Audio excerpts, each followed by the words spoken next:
meeting, yes, please send us live. Thank you so much.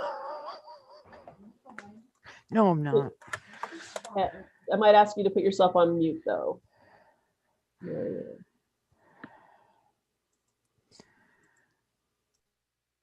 Perfect. Welcome everyone to Monday morning in Appropriations and Financial Affairs. I'm Teresa First, the House Chair of the committee. We have a series of bond hearings all week this week, in addition to a in addition to a session on Wednesday. I'd like to start off before we do any of the housekeeping items. Why don't we start by introducing ourselves, and I'll start with Representative Cardone.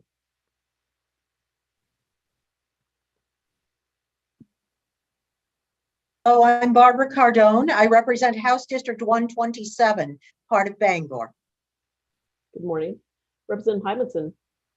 Good morning. I'm Patty Hymanson. I represent House District 4, which is parts of the Windy, York, Wells, Sanford, and all of Ogunquit.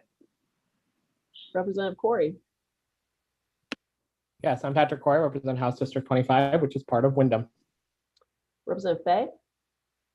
Good morning, I'm Jessica Fay. I represent House District 66, which is parts of the towns of Casco, Poland, and Raymond. Representative Cloutier. Thank you, Madam Chair. Good morning, everyone. My name is Kristen Cloutier, and I represent House District 60, which is part of Lewiston. And I apologize in advance. I'm going to have to jump off at some point to give public testimony on another piece of legislation. Senator Davis.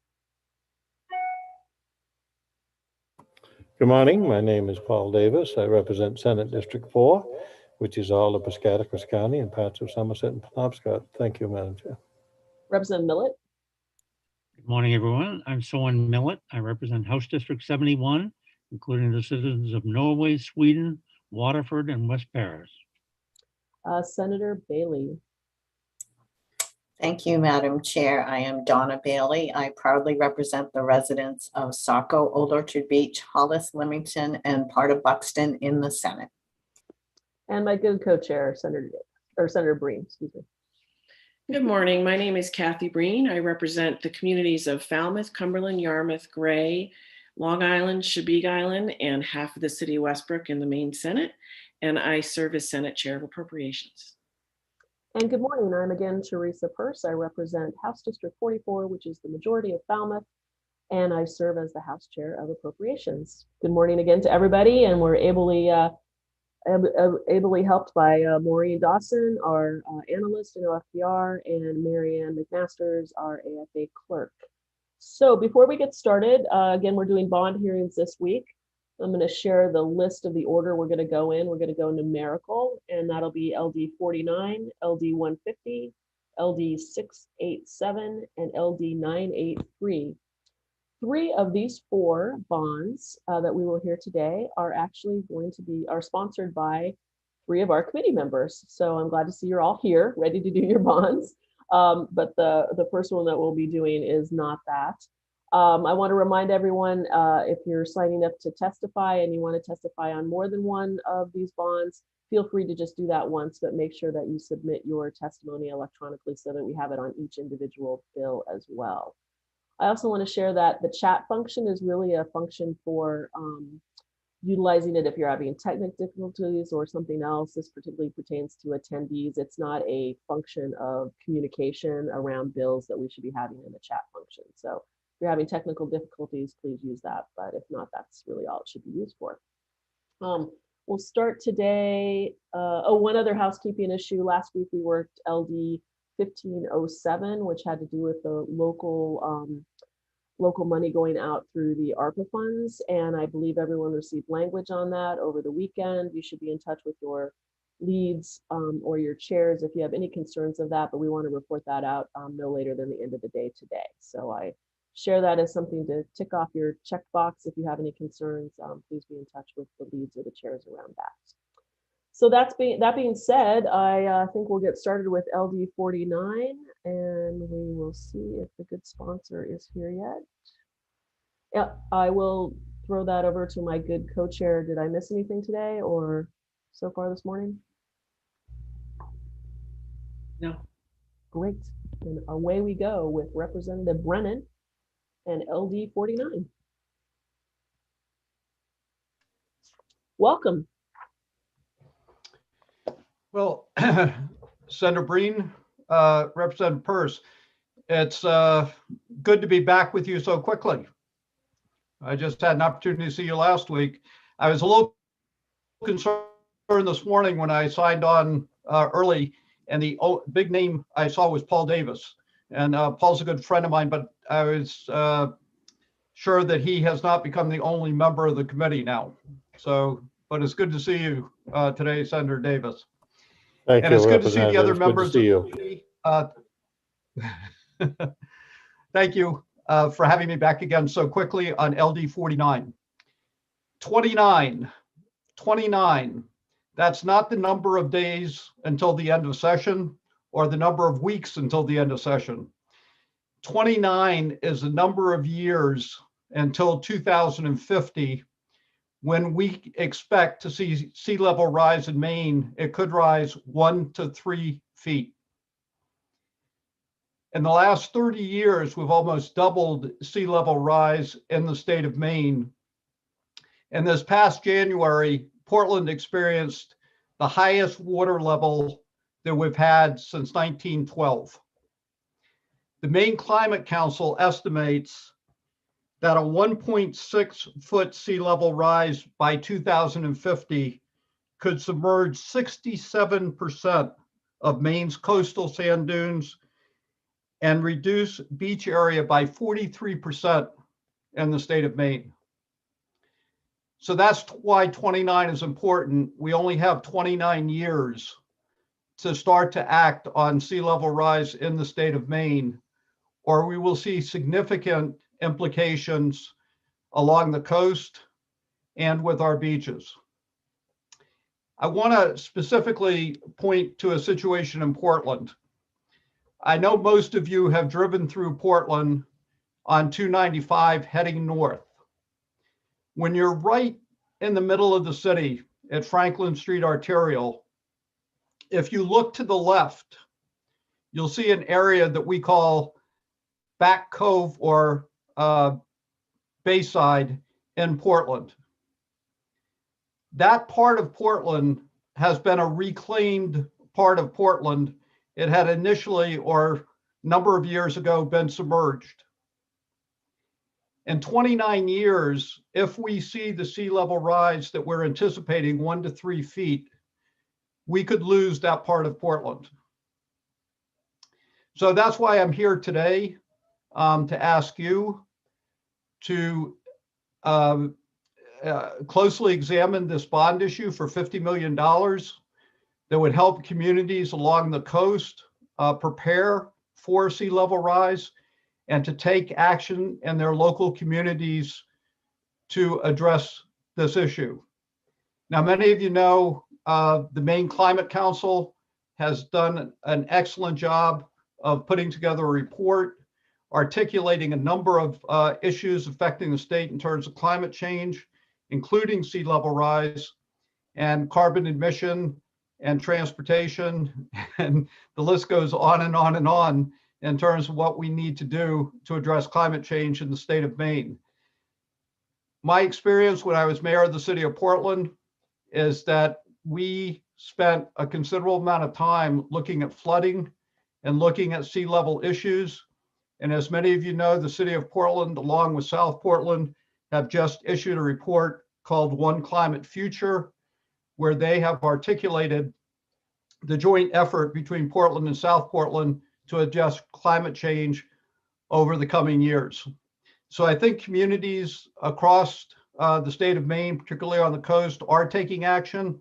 And it's important for the state to be able to support those actions and have strong partnerships with local communities. I'm also encouraged by the fact that at the federal level, there seems to be a major move towards infrastructure, and hopefully those federal funds will be used in the state of Maine to establish the trust that is mentioned in the Maine Climate Council report to create a pool of money that would be available to address climate change issues. So, and lastly, I also just think it's important that we continue to look at ways to work with local communities and the natural initiatives that we can take to address climate change. But it's also going to be important, again, to have that strong partnership with the state and with the federal government. So thank you very much. I appreciate your time, and I'd be more than happy to answer any questions that you might have. Thank you so much, Representative Brennan. Appreciate your testimony. Do we have any questions for the good representative? I do not see any at this time, so thank you for the testimony. Well, thank you very much, and I look forward to seeing you again shortly. We look forward to it. Take care. Thank you. I know that Representative Bloom was wanting to comment on this bill, and I think we're working to get her a link. Until that time, if you're an attendee at this meeting and you would like to speak on LD, what is this, 49, please raise your hand. And while we're waiting for Representative Bloom to get a link, we'll go with other people who'd like to comment. So if you're in attendee list and you would like to speak on this bill, please raise your hand. And first up, I have Nick Batista.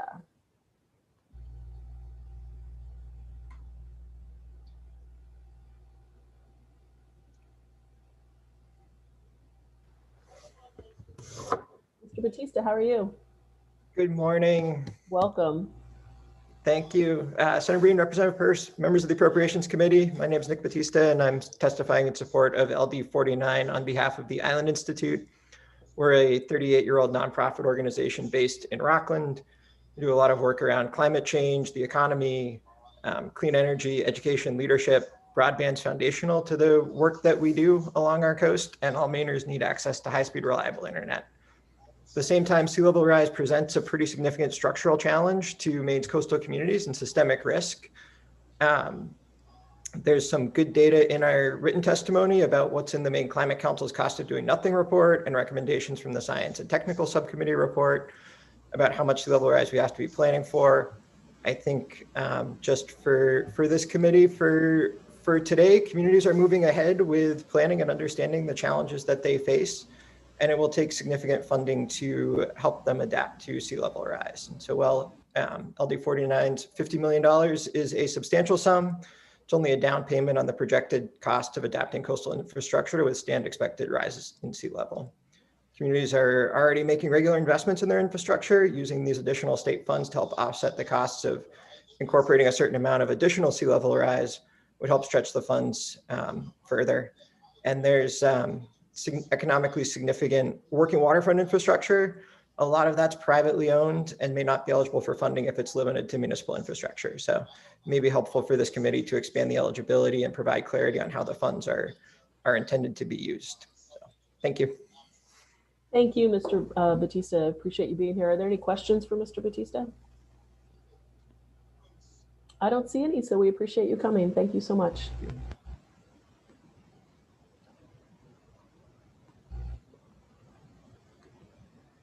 Next, we will bring over Representative Bloom.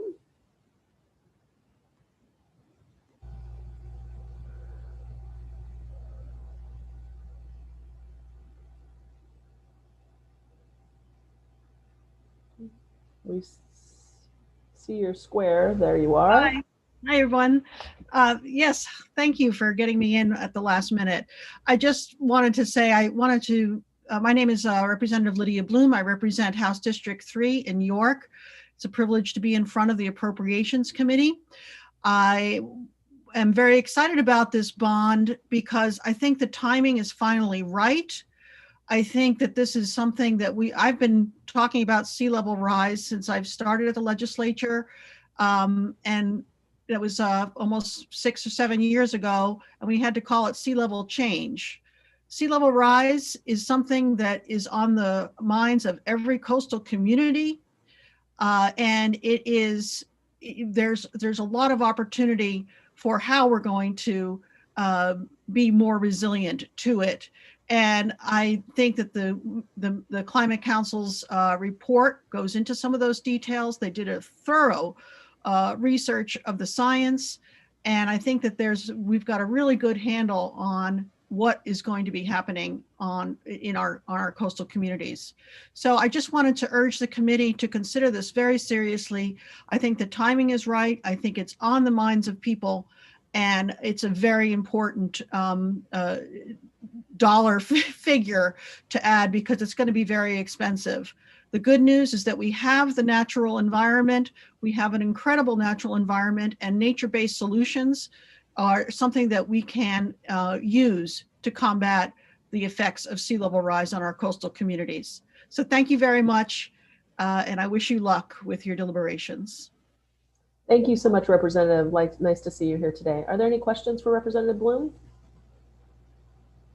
I don't see it this time. We appreciate you coming on over and testifying. Thank you so much. Bye. Is there anyone else in the attendee list that would like to comment on LD 49? If so, please raise your hand. I don't see anyone, so we will close the public hearing on LD 49. Thank you for everyone who testified and to the good Representative Brennan for introducing that bill to us. Next up will be LD 150, which we have Representative Jessica Fay here to introduce that bill. So we'll turn it over to Representative Fay. Thank you, Madam Chair, and thank you, members of the committee. It is a privilege to be able to introduce LD 150, an act to authorize a general fund bond issue to fund hazardous substance site cleanups on behalf of the Department of Environmental Protection. This $20 million bond request would help the DEP leverage federal Superfund dollars for Superfund sites and for uncontrolled hazardous substance site investigation, as well as remediation and response actions at dry cleaner sites and sites contaminated with emerging contaminants like perfluoroalkyl and polyfluoroalkyl substances, also known as PFAS, and brownfield sites. I know the committee is fully aware that we did place the final balance of the waste motor oil program, which has turned out to be approximately $4 million into this fund in the supplemental budget. And we earmarked approximately half of that for PFAS testing and mitigation. PFAS aren't the only hazardous substances that this fund is used for, but it is an emerging contaminant that we're still trying to get a handle on. The current balance in the Uncontrolled Sites Fund is $4.4 million. The PFAS filter work in Central Maine alone, DEP has identified right now 83 private wells that need filter treatment. In March of 2021, last month, which was the largest, the month that had the largest expense for this purpose so far, DEP sent $76,000, representing 16 systems installed and approximately 38 water quality samples. For filter installation and 3 years of maintenance, monitoring, the estimated cost is about $1.7 million. It's important to note that the 3 years of maintenance budgeted is only intended to allow time so that there can be a more sustainable approach to filter out PFAS from contaminated wells. In Central Maine, in that area around Fairfield where this contamination has been discovered, the estimated annual maintenance monitoring cost to the state would be about $450,000. I'd like you to know that PFAS related expenses have doubled between fiscal year 19 and 20 and have nearly tripled from 20 to 21. The Uncontrolled Hazardous Substance Sites Fund is roughly equivalent to a Superfund cleanup fund at the state level. PFAS testing and mitigation could easily outpace the current available funds as we find more groundwater contamination, like has been discovered in Fairfield and Arundel and Presque Isle. DEP has estimated that the cost to do the necessary testing for PFAS contamination statewide is approximately $5 million. That has increased even since last year as more potential sites are identified. Other states are definitely incurring significant cleanup costs for PFAS, though the nature of the contamination state by state can be different based on the industry and how that contamination occurred. A recent estimate for cleanup from chemical manufacturing in Minnesota is up to $1.2 billion. As of 2017, New Hampshire had already spent 30 million on remediation.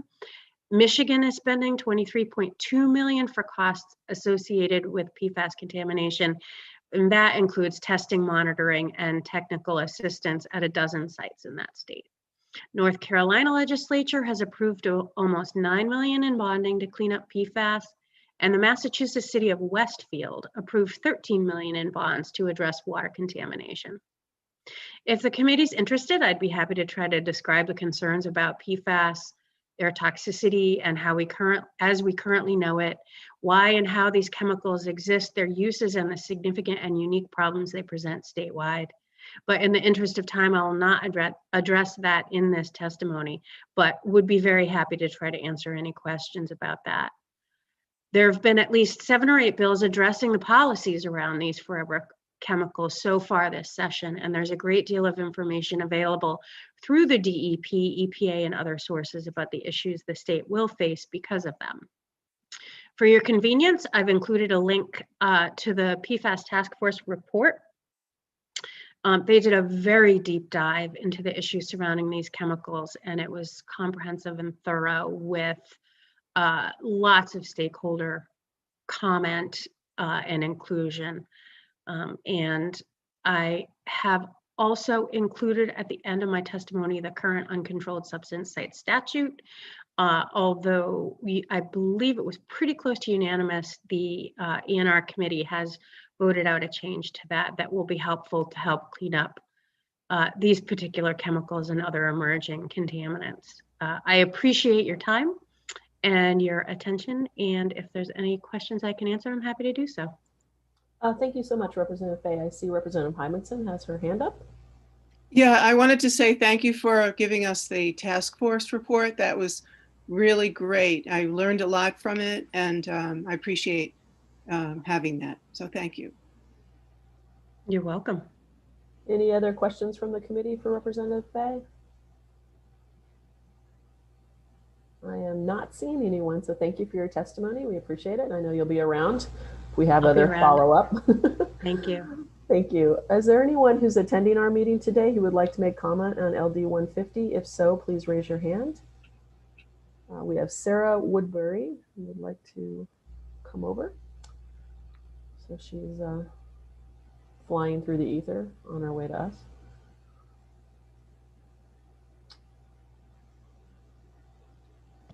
Hello, how are you? Hello. Welcome, welcome. Thank you. Sorry that there's background noise because I decided to come pick some stuff outside my house just right at this moment. So perfect timing. So anyway, good morning, Senator Breen, Representative Pierce, and members of the Appropriations and Financial Affairs Committee.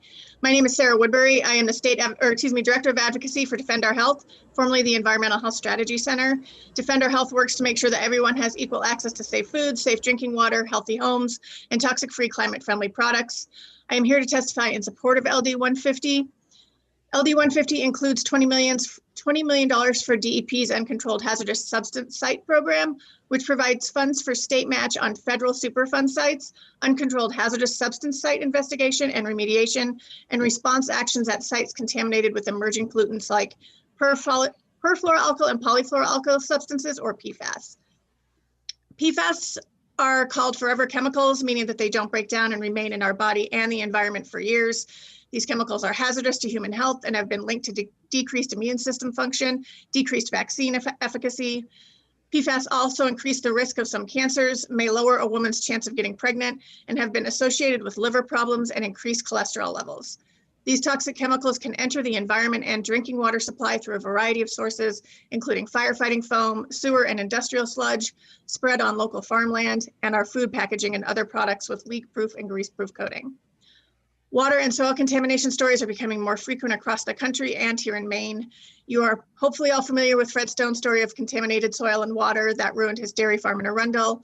Fred's story is just the tip of a toxic iceberg. Since the last time Defend Our Health testified in support of a similar bond in the first session of the 129th legislature, we have all learned of another contaminated farm in Fairfield, along with more than 80 wells in the surrounding areas of Fairfield, Benton, and Unity Townships. There's also contaminated wells in Presque Isle, Holton, and Trenton. As more testing is done, the state will continue to find more instances of contamination from this toxic forever chemical.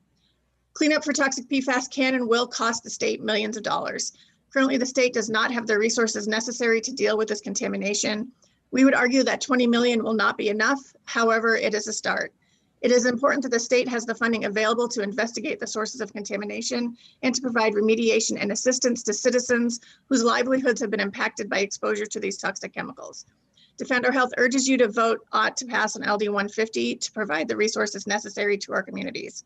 And as Representative Fay mentioned, there's other states have done a lot with this in terms of funding, and I couldn't attach it to the online system, but I did send to the committee clerk a 2-pager that was put together by our friends at Safer States that has a full rundown of, or not a full, but a good rundown of what other states are doing in terms of the money for and cost for cleanup. So hopefully that will be helpful to the committee.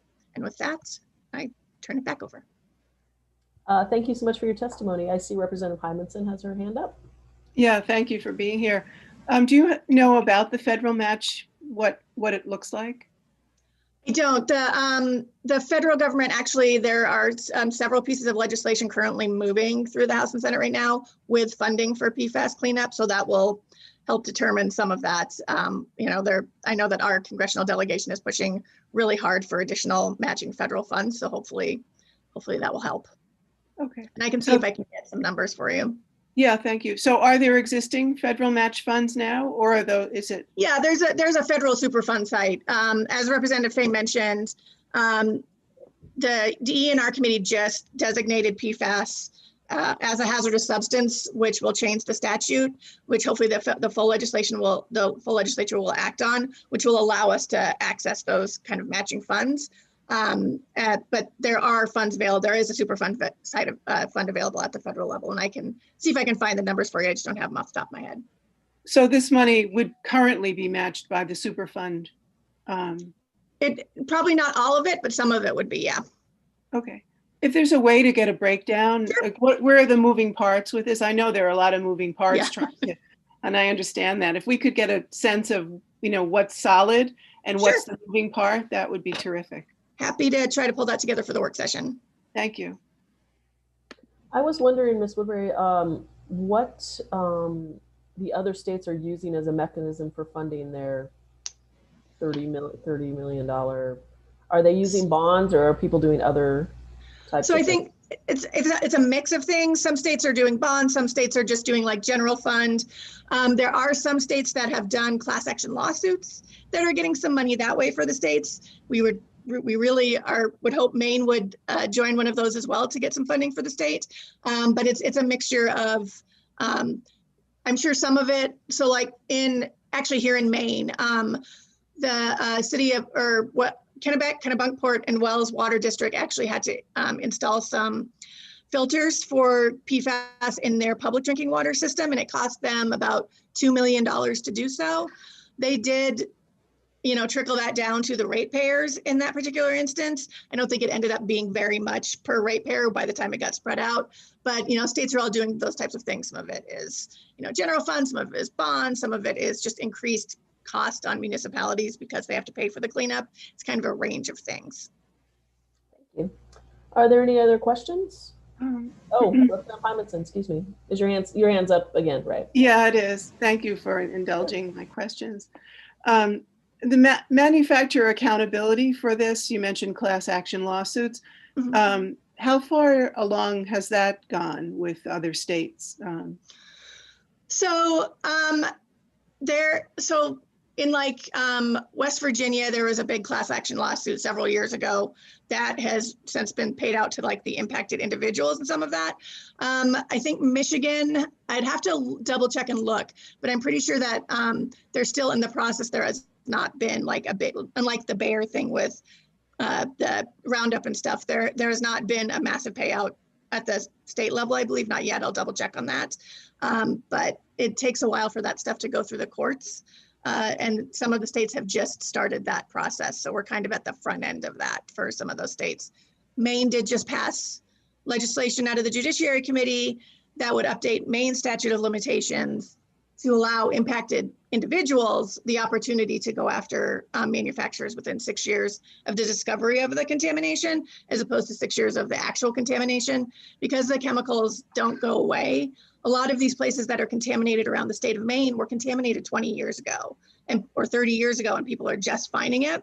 So we're still kind of at the front end of pulling together all of the issues in Maine and in other states for folks to go after the chemical manufacturers. So. Thank you. Any other questions? I don't see any. Thank you so much for your testimony. We appreciate you being here today. Is there anyone else who's attending our meeting today who would like to give testimony on LD 150?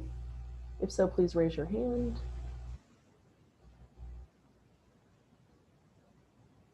Oh, hold on. What happened? I don't see anyone. So I will close the public hearing on LD 150. And next up will be LD 687, which is our good Representative Patrick Corey from the AFA committee. Welcome. And we look forward to hearing your testimony. Great. Senator Breed, Representative Pierce, and members of the Committee on Appropriations and Financial Affairs. I'm Representative Patrick Corey, and I serve the good people of Windham. I'm here to speak in support of LD 687, an act to authorize a general fund bond issue to promote the conservation of land, working waterfronts, water access, and outdoor recreation. A couple of years ago, Senator Breen and I had the privilege to serve on the Land Conservation Task Force, a diverse stakeholder-formed group that looked at how to revitalize land conservation in Maine, with a focus on how to better meet the needs of Maine's people in the future. The process included testimony from panelists, a task force members representing outdoor recreation, natural resource-based industries, public health, agriculture, conservation, and state and local governments.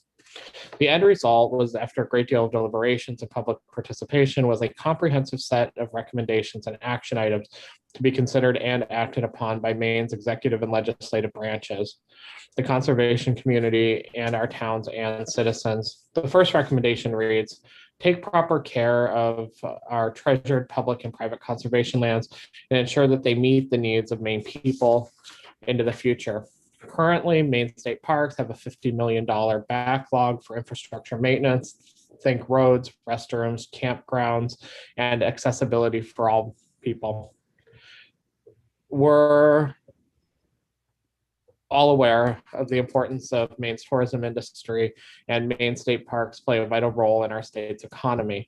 We cannot attract visitors if state-owned outdoor recreation infrastructure does not compete with neighboring states and provinces. Plenty of hardworking Mainers enjoy these parks too. I've been to quite a few this year. LD 687 would make necessary investments in state park repairs and upgrades. The third recommendation reads, revive funding for Maine land conservation and ensure that LMF can effectively meet the challenges of the next generation. In recent years, the Land for Maine Futures program was, for all intents and purposes, shelved and sometimes kicked around for political purposes. It's time to revitalize LMF, which has traditionally crossed constituent ideologies and interests, to protect and enhance varied components that come together to make Maine the Maine we all call home. Revitalizing LMF means being bold and providing stable funding in the coming years, not just this biennium, but beyond. LMF makes vital investments in many Mainers' ability to connect with the place they call home. This really manifests in two ways. One, the program speak to Mainers' sense of adventure through recreational opportunities like hiking, biking, snowmobiling, ATVing, fishing, hunting, sightseeing, and bird watching. Two, it protects our past, present, and future forest products, agriculture, and fishing industries through the conservation of working lands and waterfronts. Would Maine be a place any of us would want to live or recognize without any of the above? As the ultimate stewards of our state, do we not have the responsibility to pass our sense of place forward? LD 687 makes an investment in Maine's recreational access, conservation, traditional Maine industries. It is important to recognize that good land conservation projects take time. That is why LD 687 proposes a multi-year bond. This forward-thinking proposal would ensure landowners, communities, land trusts, and other partners are able to move forward on efforts today, an effort in support of projects that take time to materialize, with the certainty that conservation funds will be available 3 years in the future.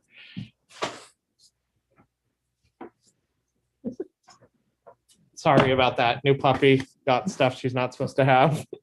I'll leave you with one parting thought. During the pandemic, many took to the outdoors, and with more frequency than they had in the past. For some, experiencing nature for the first experiencing nature through recreation was a new thing. Over the past year, open space and recreational access has become very important to people's well-being, and in parts of Maine, both natural spaces and opportunity are disappearing fast. These are the properties LMF was really set up to preserve. It's important for all Mainers to make meaningful, long-lasting connections with the outdoors. As a sportsman, current Land Trust Advisory Board member, and conservationist, I'd ask you to strongly support the Land Conservation Task Force work and report out a bill that revitalizes our state parks and Land for Maine's Future program. Thank you, and with that, I'll take any questions. Thank you, Representative Corey. Good luck with the new puppy. Representative Hymanson has a question for you. Thanks. Good morning, Representative Corey. Thanks for bringing this. As I look over look over trees and many acres of wilderness in my backyard, it's great to hear you talk about this. I have been getting emails about the words hunting, fishing, trapping, and in section 5A, 51.A. As being problematic for some people. So I wondered if you could comment about why those were put in. The whole sentence is hunting, fishing, trapping, and public access may not be prohibited on land acquired with bond proceeds, except as the extent applicable, yada, yada. And these emails have said to cross out hunting, fishing, trapping, and just leave it as public access may not be prohibited on land. My understanding is that that's been in the bond language for a while now. The Land Conservation Task Force that Senator Breen and I sat on had members of those communities on the task force. We had people that ran sporting camps. We also had the Sportsmen's Alliance of Maine there, and they sort of generously supported that work. We met within their building and everything else. For me, recreational access has been really big. One humongous thing that I did this last year is I tried duck hunting for the first time, and it wasn't necessarily LMF land that we were hunting from, but we left from an LMF supported boat ramp that got us out, into the ocean, so that we could go out and access. So hunting and fishing and trapping, those are all things in Maine's heritage and history, no different than farming or waterfront access for fishing and everything else. So I think that LMF is really about preserving Maine's traditions. So I can't imagine a bond package without that in it. I also think this is a very small, well-organized group of people that are anti-hunting. You see some of these same folks that write this testimony at sort of anti-hunting hearings in the Inland Fisheries and Wildlife Committee. So it's a very small group. Thank you for your answer. Thank you. Any other questions for Representative Corey? I don't see anybody else at this time. Thank you so much for your testimony. Is there anyone attending Is there anyone attending our meeting today who would like to make public comment on LD 687? Please raise your hand if you're the attending in the box. And I see a few people are here, which is great. Janet Lynch is first up.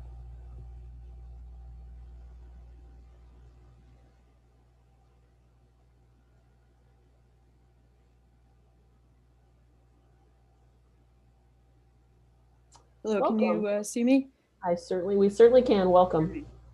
Thank you very much. And I'd like to submit my testimony on both LD 687 and 983? Correct. Yes. For similar reasons. And I am testifying neither for nor against. Oh, I'm sorry, I didn't. There's Senator Breen, Representative Person, other distinguished members of the committee.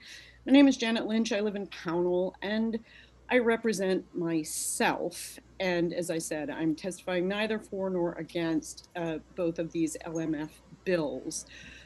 While I strongly support the Land for Maine's Future program in principle and am a grateful beneficiary to our state's public lands, I also understand that I understand that the LMF program is dangerously underfunded for all the reasons that the sponsors have put forward, and especially in response to recent development pressure.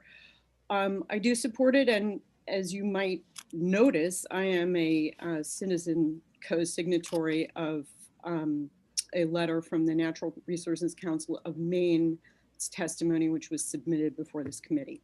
That said, I am testify there neither for nor against because indeed I do have strong objections to Part A, Section A5 1A, which was just referred to, and I would like to rebut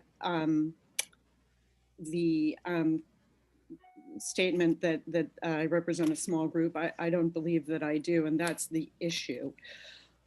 This section undermines local control and home rule. It conveys an elevated level of legal status to a relatively small but highly influential and vocal group over and above other users. On a practical personal level, would this mean that any additions to Bradbury Mountain State Park, which is right near me, would compel the state and or town to allow hunting on additional lands acquired through the program? This is significant, as hunting and trapping in particular interfere with the enjoyment and safety of others who engage in outdoor recreational activities on our public lands, as well as with environmental integrity.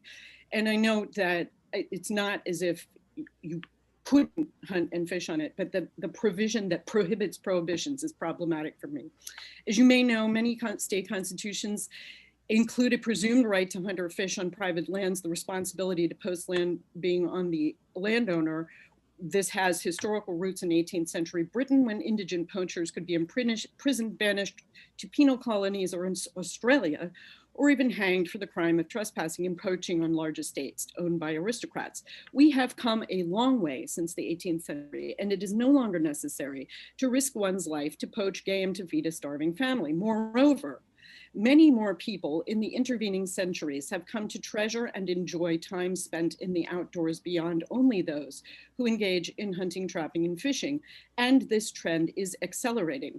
As someone who spends several hours every day in Maine's woodlands, yet who has never engaged in hunting, trapping, or fishing, the apparent continued elevation of the rights of those who engage in those activities over and above the rights of others strikes me as inherently inequitable. Mainers and visitors to our state enjoy a broad range of activities on our state's public lands and woodlands. Every year, more and more people are discovering our state's wild, wooded, and scenic lands as places of renewal and solace, and many of them enjoy these areas without engaging in hunting, trapping, and fishing. Considering this broad range of activities, and considering that prohibiting hunting and trapping in particular may be advisable on public lands for public safety and or environmental reasons, it seems inherently inequitable and illogical to prohibit prohibitions on those activities on lands acquired through LMF funds. And I would like to add that it is pointed out to the extent that prohibitions can happen to the extent of applicable state, local, or federal laws. But this would create an extra burden and financial and legal burden for cash-strapped towns, making prohibitions difficult in practice. And the result would be a loss of local control to regulate certain inherently dangerous activities if deemed necessary in the interest of public safety and environmental protection. Ms. Lynch? And I would add that Ms. Lynch? prohibition, as I point out before, is not really a good enough reason. Ms. Lynch? Yes, I'm done. Thank you. Very much. Sorry, just wanted to let you know that you the chance, chance to make my points heard, and I will upload my full written testimony. Thank you very much. Does anyone have any questions? Thank you so much for your testimony. Make sure that you electronically upload it to both of the LDs that you spoke about today. And I will indeed. Thank you. Does anyone else have any questions of Ms. Lynch? Thank you so much for your testimony. Appreciate you being here. Thank you very much. Thanks. Next, we have Ellen Griswold.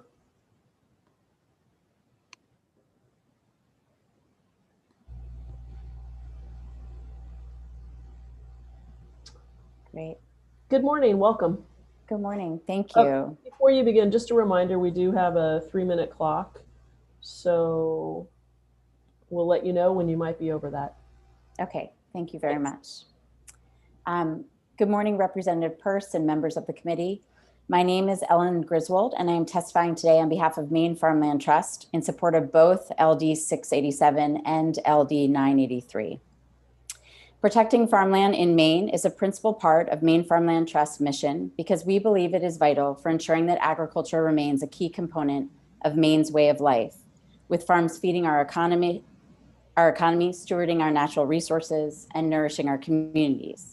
In fact, agriculture in Maine contributes over $3.6 billion in economic impact and supports over 27,000 jobs statewide.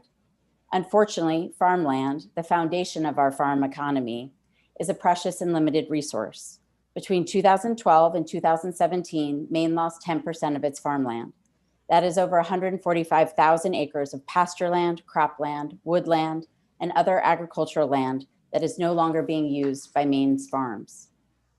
Protecting farmland is a critical tool not only for ensuring that we have the land base to support our farm economy, but for both increasing the financial security of farmers and increasing farmer access to land. I am attaching to my testimony a letter signed by almost 90 farmers expressing their support for an LMF bond in recognition of the many important benefits that farmland protection provides to farmers within the state. Protecting farmland is also important for preserving the many state and community benefits that farms provide. In order for farms to continue to provide these important benefits, we must ensure there is sufficient farmland to support and grow Maine's food and agricultural economy. The Land for Maine's Future program is an important source of public funding for protecting Maine's forests, farmlands, and working waterfronts. Although MFT is grateful for the financial support LMF has provided to protect almost 10,000 acres of farmland within the state,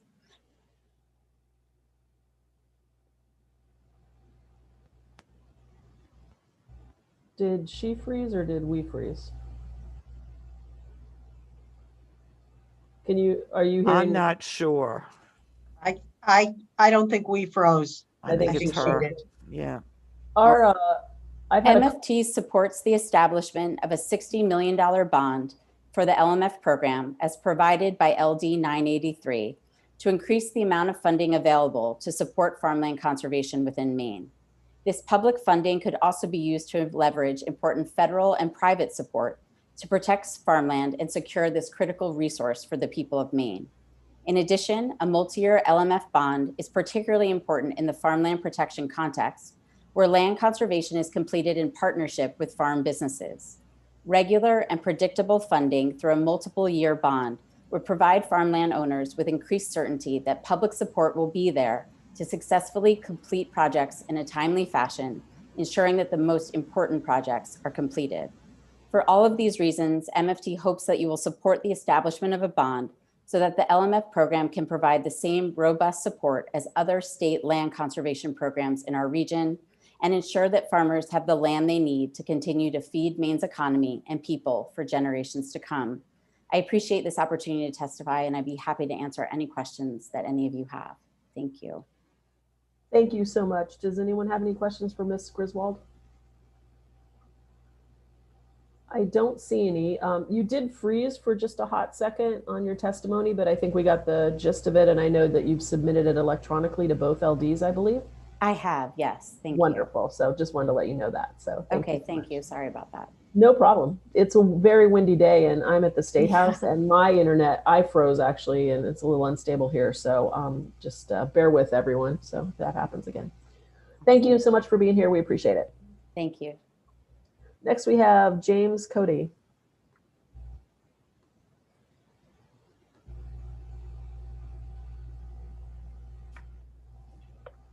Welcome. Good morning. Can everybody hear me okay? All right.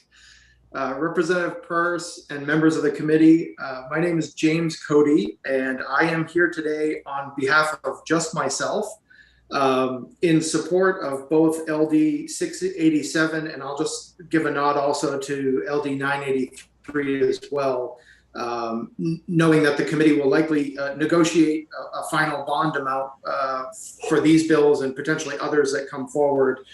I just wanted to note my support, and again, James Cody from Farmington, Maine, for the Land for Maine's Future bond proposals. I just, I'm listening to the conversation, and I will say that I represent organizations like the Maine Trappers Association, and I work with the Nature Conservancy here in Maine. I am not here on their behalf today, but as I listened to the conversation, I just wanted to express a sincere appreciation for the fact that the Land for Maine's Future program has been widely successful because it is such an inclusive program. It's a very unique program in that it brings together interests from across the outdoor spectrum, from hunters and trappers and anglers to environmentalists and conservationists that are perhaps less consumptive users of the land. LMF has been for decades now a program that brings all of those interests together. And I can say with great sincerity that I appreciate working with organizations that aren't hunting and fishing related on this specific issue. LMF is and has been and continues to be one tool in our tool basket when it comes to land conservation in Maine. There's a variety of different ownerships, from conservation easements to land trusts to state parks to national parks to private ownership. All of those provide us with the ability to manage certain uses depending on what the ownership structure of that parcel of land is.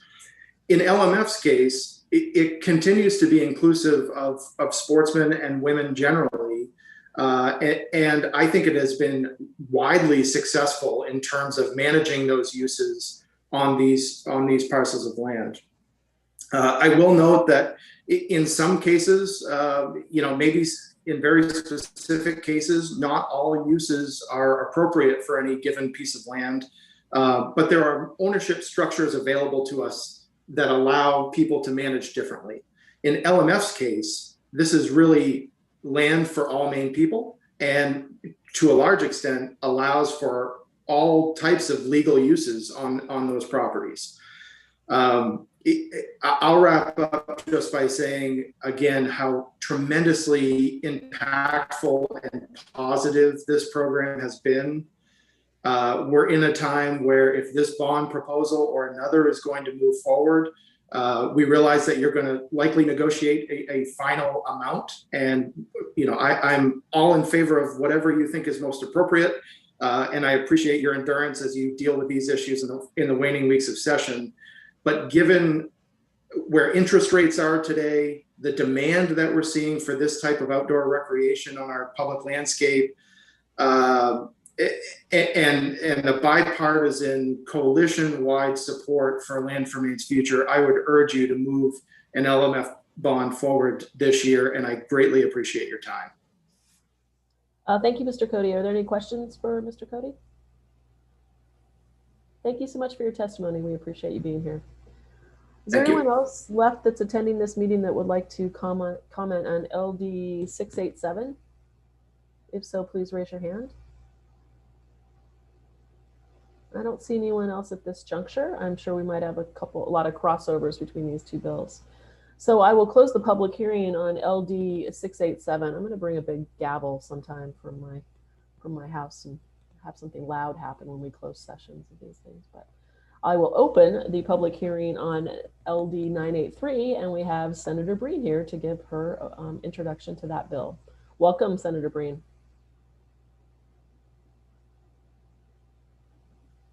Hello, everybody. Thank you so much for your patience and flexibility. I've been waiting in another committee, so just hang on one second while I bring up my testimony.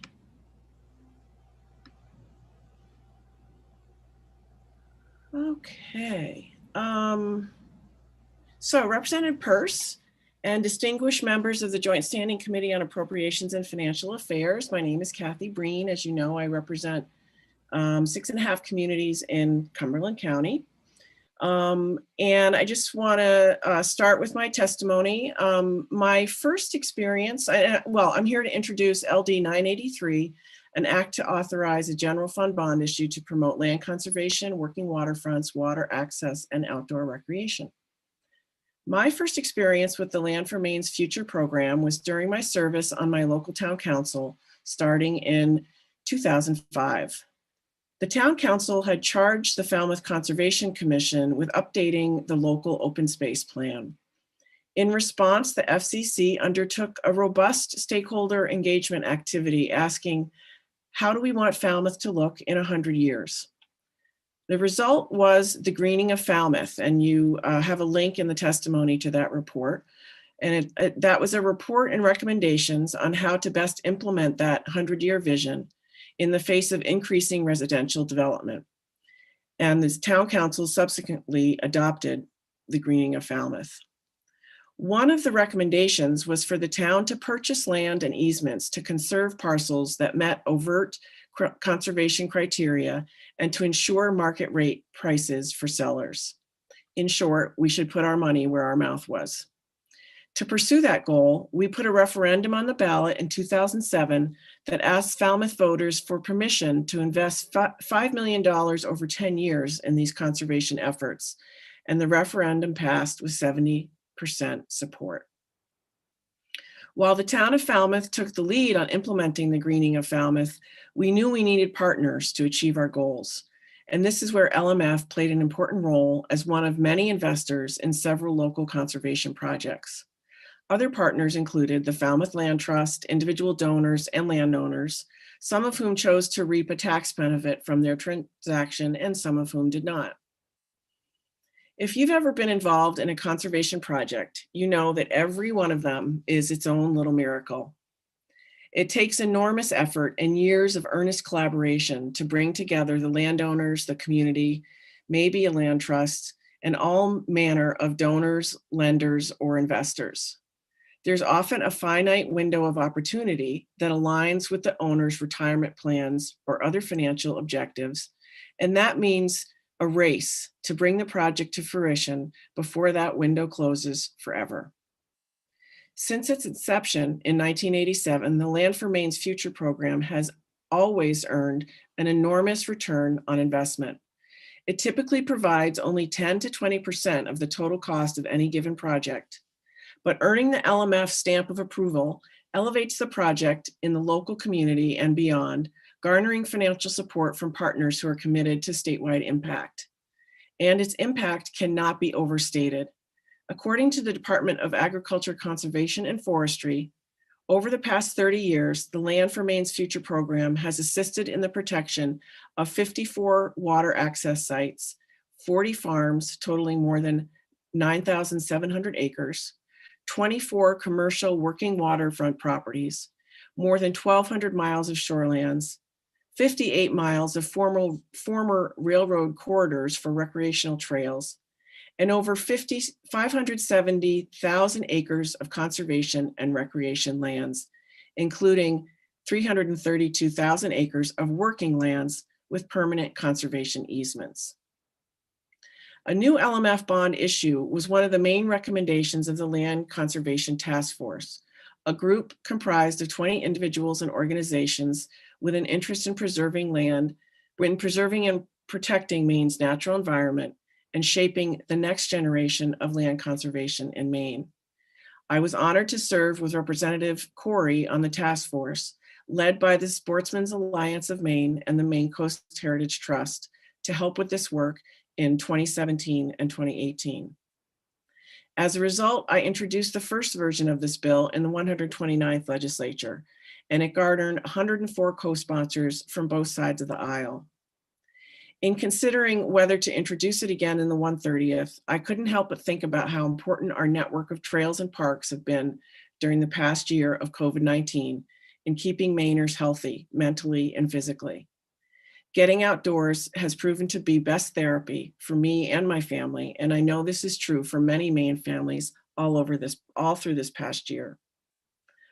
Alas, my bill from the 129th went the way of so many of our bills, nowhere after our early adjournment due to COVID-19. Amidst the sadness of the pandemic, there was also exciting news in the conservation world.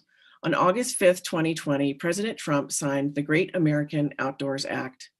This new legislation will make a whole menu of federal resources available for conservation projects all over the country. And many of those resources will require a match with state resources. This is why the Land for Maine's Future program is even more important today than it has been for over 30 years. Not only will it leverage dollars from local partners as it always has, it will now leverage federal dollars as well. Its return on investment has increased substantially. LD 983 proposes $60 million for the Land for Maine's Future program to provide stable funding for the next 5 years. And it also allocates $20 million for our Bureau of Parks and Lands to address the more than $50 million backlog in maintenance and repairs reported by the Bureau of Parks and Lands.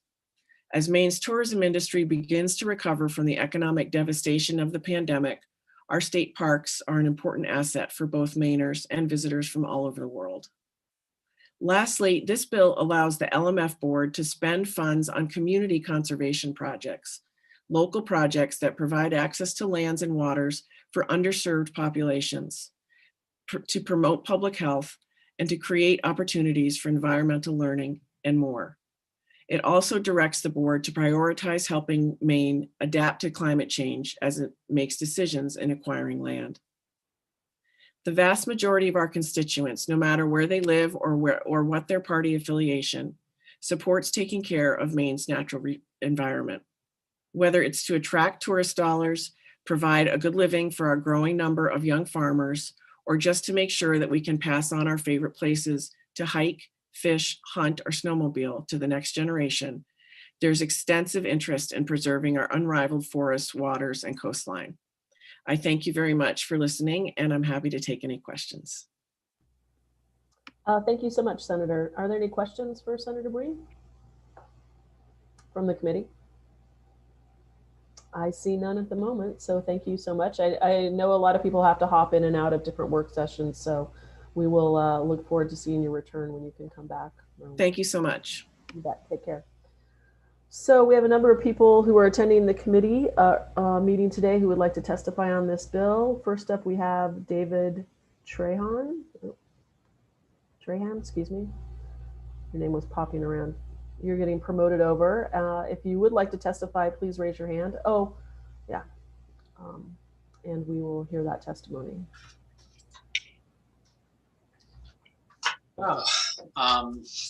Senator Breen, Representative Pierce, and members of the Appropriations and Financial Affairs Committee. My name is David Trahan, Executive Director of the Sportsmen's Alliance of Maine Institute for Legislative Action. This testimony was prepared for the previous bill. Actually, we're supportive of both bills, but unfortunately, I was unable to get in to testify on the first bill. This is the first committee where we've actually signed up to testify in person, and we weren't automatically made part of the discussion. So, lesson learned for me. First, I would like to thank Representative Corey for sponsoring LD 687 and Senator Breen for sponsoring LD 983. Both joined 18 others on a task force that I had the pleasure to co-chair in 2018 with Tim Glidden from the Maine Coast Heritage Trust. The task force was made up of a diverse group of conservation-minded individuals representing organizations from an assortment of interests. We met for a year and traveled around the state to hear the public. What the committee determined was the public strongly supports the Land for Maine's Future program. Its structure, mission, and valuable contributions public lands make in local economies and citizens living there. Our organization's interest in the Land for Maine's Future program focuses on public access for individuals who may not have the financial means to own their own property, whether it is water access, hunting, fishing, trapping, or other forms of outdoor recreation. Having land in public ownership allows this segment of our society to experience the same recreational opportunities as wealthy people who own their own property.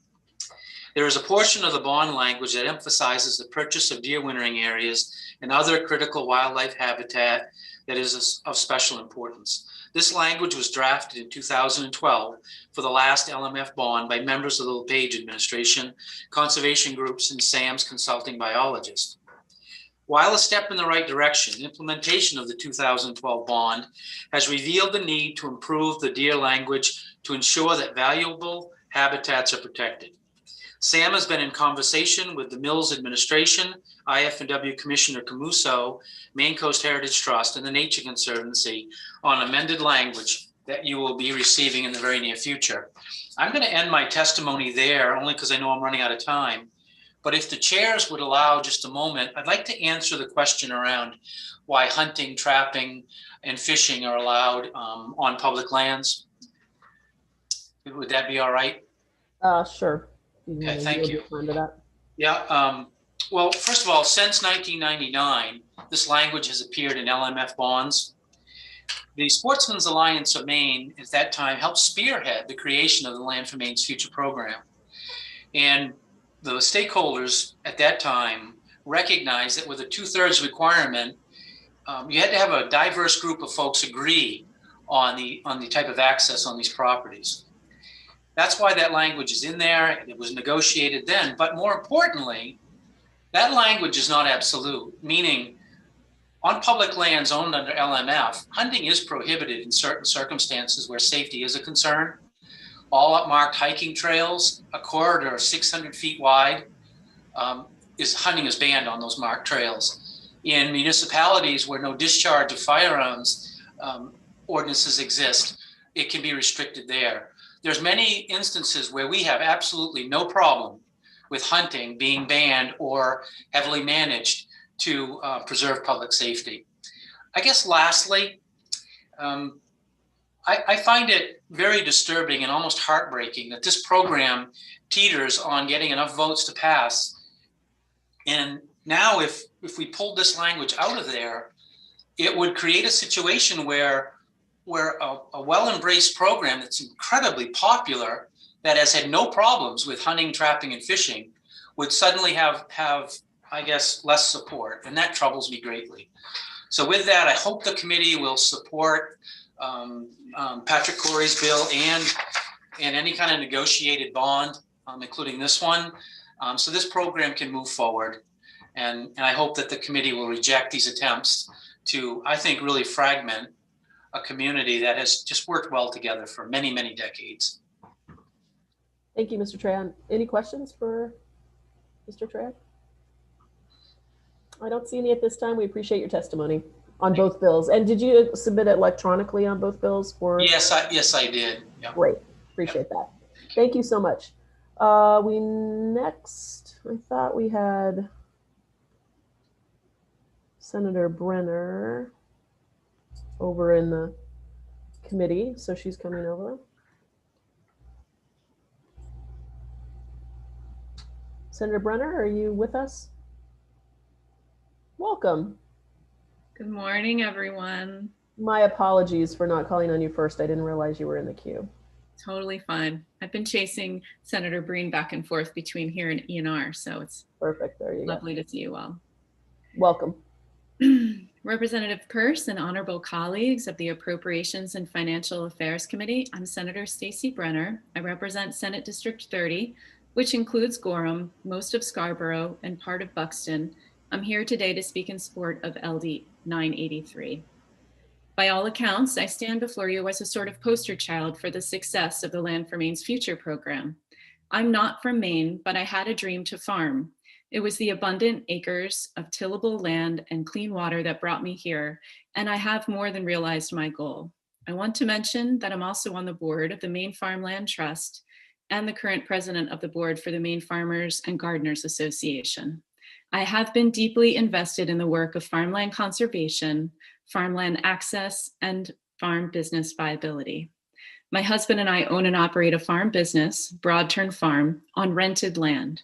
The land is owned by the Scarborough Land Trust, and they conserved it in 2004 with money from the Land for Maine's Future program.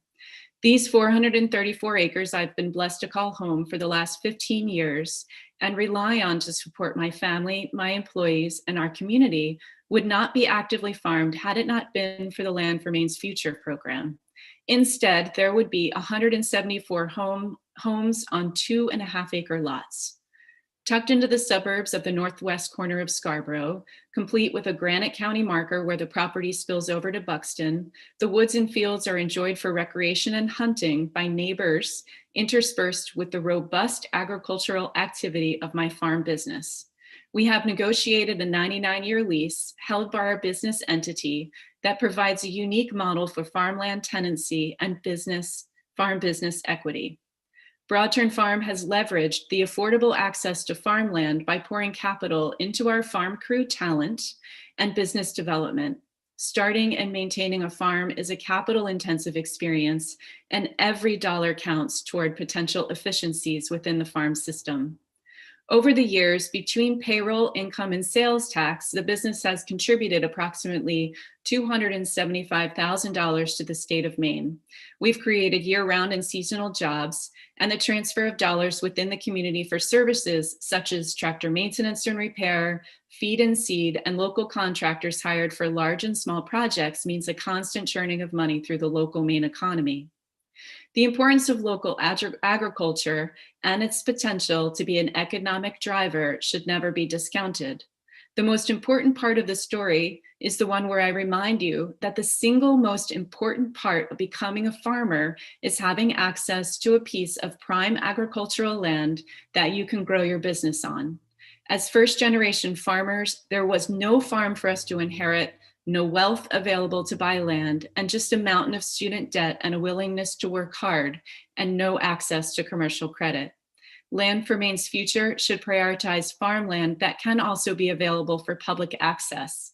Hikers and farmers can exist together, as evidenced here at Broadturn Farm over the last 15 years. The more the public is exposed to the production scale agriculture in action, the more appreciation people will have and the more dollars they'll spend on Maine produced products. Relationship and association to local farms is what drives consumers to spend their food dollars on Maine grown. Neighbors say, "That's my farm." And when we responsibly spend their tax dollars, conserve the land in perpetuity as a farm, those words could not be more true. In 1987, LMF started with a $35 million bond. I argue that this amount 34 years later is too low to really save the farms that will be the spaces that feed our generations to come. Please make a bold commitment to land conservation and farmland access. These lands have the ability to be economic drivers for our state and part of the solution to mitigating climate change. There is another generation of farmers who are looking to Maine to realize their dream, much like me. Funding the LMF program sends the message that Maine continues to value agriculture, stands poised to welcome these entrepreneurs, and is willing to partner in preserving the agricultural heritage of our state. I want to leave you with a passage from a poem titled Obligations by the late Russell Libby, who was a great mentor and the executive director of MAFGA until his death in 2012. If a man about 5'6" could clear this land, lay stone walls, haul and hew timbers, raise the big barn, milk cows by hand twice a day, plow with oxen, shear, mow, pitch on, stow away, work taxes out by building roads, and keep at it for 50 years, the very least I should do is keep the stone walls in clear view. I urge you to pass these bonds and preserve the agricultural heritage of our state and make it available to the next generation of farmers. Let's keep open lands open, and working lands working. Thank you.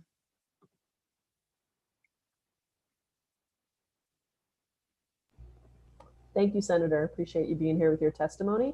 Felt a little like I was back in the Education Committee with poetry from Representative Cornfield, who did that at the opening of every committee meeting that we had. So appreciate that.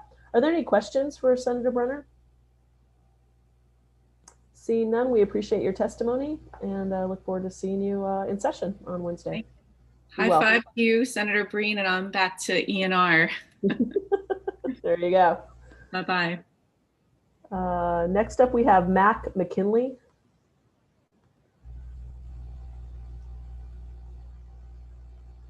McGinley.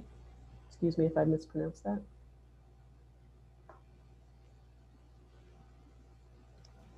Can you hear me now? We can. Can we see you? Do you have video that you could turn on? I thought it was on. Oh, no, there it is. Excuse me. No worries. Welcome. Thank you very much. Senator Breen, Representative Peirce, and members of the Joint Standing Committee on Appropriations and Financial Affairs, good morning. My name is Mac McGinley. I'm a resident of Sanford, and I am the chairman of the Maine Council of Trout Unlimited. TU is a national nonprofit conservation organization whose mission is to conserve, protect, and restore North America's trout and salmon and their watersheds. I am testifying today on behalf of our 6 Maine chapters and more than 2,000 members in support of LD 983, an act to authorize a general fund bond issue to promote land conservation, working waterfronts, water access, and outdoor recreation.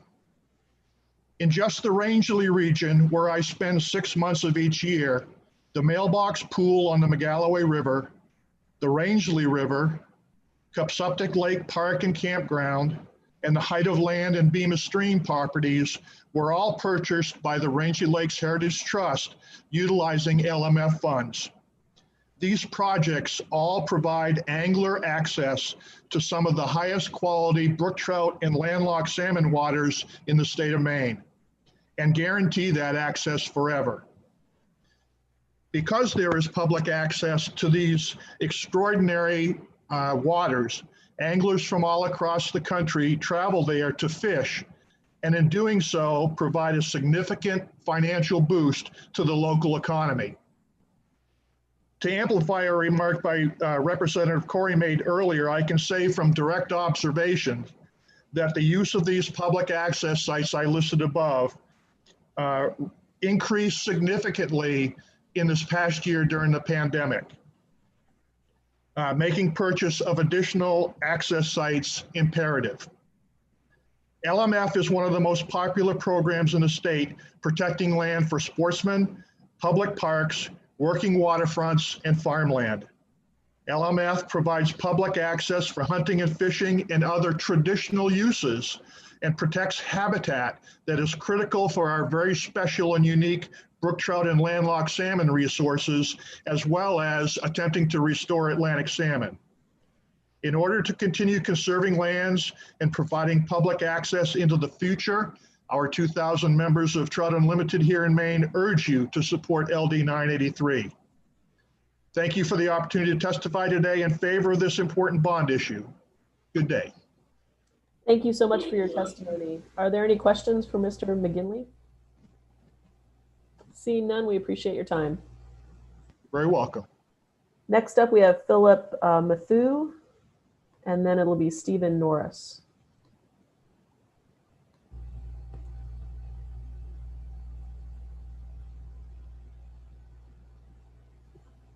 Welcome. Thank you. Good morning. Senator Breen, Representative Peirce, and members of the committee, thank you for allowing me to present to you. My name is Philip Matthew. I represent Sierra Club Maine and our more than 20,000 members and supporters across the state. Founded in 1892, we are one of the nation's oldest and largest environmental organizations. We work diligently to amplify the power of our 3.8 million members nationwide as we work to explore, enjoy, and protect this planet. And we strongly urge your support of LD 983 in pursuit of that mission. It is without a doubt that Land for Maine's Future is Maine's most successful land conservation program. In sheer scale, LMF projects now total over 600,000 acres distributed across all 16 counties. Among those projects include shorelines, mountains, forests, and beaches, natural spaces cherished by our communities.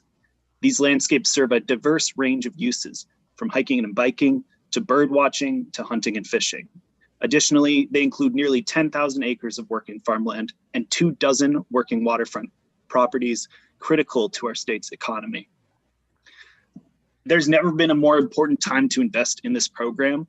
Earlier this session, this legislature approved a bill that will allow future LMF projects to dedicate a small portion of their total funding to property stewardship needs. Both the bills before you today would establish community conservation projects, a new category that expands the program to reach a new set of lands beloved by our communities. These changes serve only to further enhance an already successful program. As an organization that advocates at both the federal and state levels, we at Sierra Club wish to particularly emphasize the value of these bonds as matching funds. The matching requirement in LD 983 guarantees that at least twice the value of these bond funds will be invested in future projects. This is particularly important with the increase in federal funding through the Great American Outdoors Act. LD 983 ensures that Maine is well positioned to attract those additional federal dollars to our state. And this multiplicative value of LMF funding is also why the Sierra Club strongly encourages this committee to adopt the larger funding amount in LD 983 in order to maximize the capacity of the LMF program over the coming years. In addition to supporting LMF, these bills would provide important funding towards investments in our state parks. Our parks are more popular than ever. I think the total is 3 million visits in the past year, and yet our parks are dealing with a maintenance backlog of roughly $50 million. The amounts included for these state parks in these bills are less than that total, but would constitute a meaningful investment in park facilities and infrastructure. And again, this is another reason why we encourage you to support the larger amount proposed in LD 983. Our support for this bill is nearly without reservation. The only exception falls with the language of the requirement that funds be used on properties allowing hunting, fishing, trapping, and public access. We strongly value our partnership with the hunting and fishing community and believe that hunting is part of conservation strategy, but we do also have a humane trapping policy that we have to consider when crafting our testimony. The existing Maine law is insufficient in this regard, and we look forward to working with you on this in the future. We also encourage this committee to be mindful that including these provisions in the bond funding, rather than as considerations for prioritizing projects or developing project agreements, does reduce the flexibility of state agencies and local partners in developing conservation strategies that best serve the needs of the community. On behalf of Sierra Club Maine, I hope that you will consider the long-term value of the Land for Maine's Future program and the critical needs of our state parks and vote in favor of LD 983. Thank you for your time and consideration, and I'd be happy to answer any questions if you have. Thank you for your testimony. I see Representative Hymanson has a question. Yeah, thank you for being here. It's about the matching.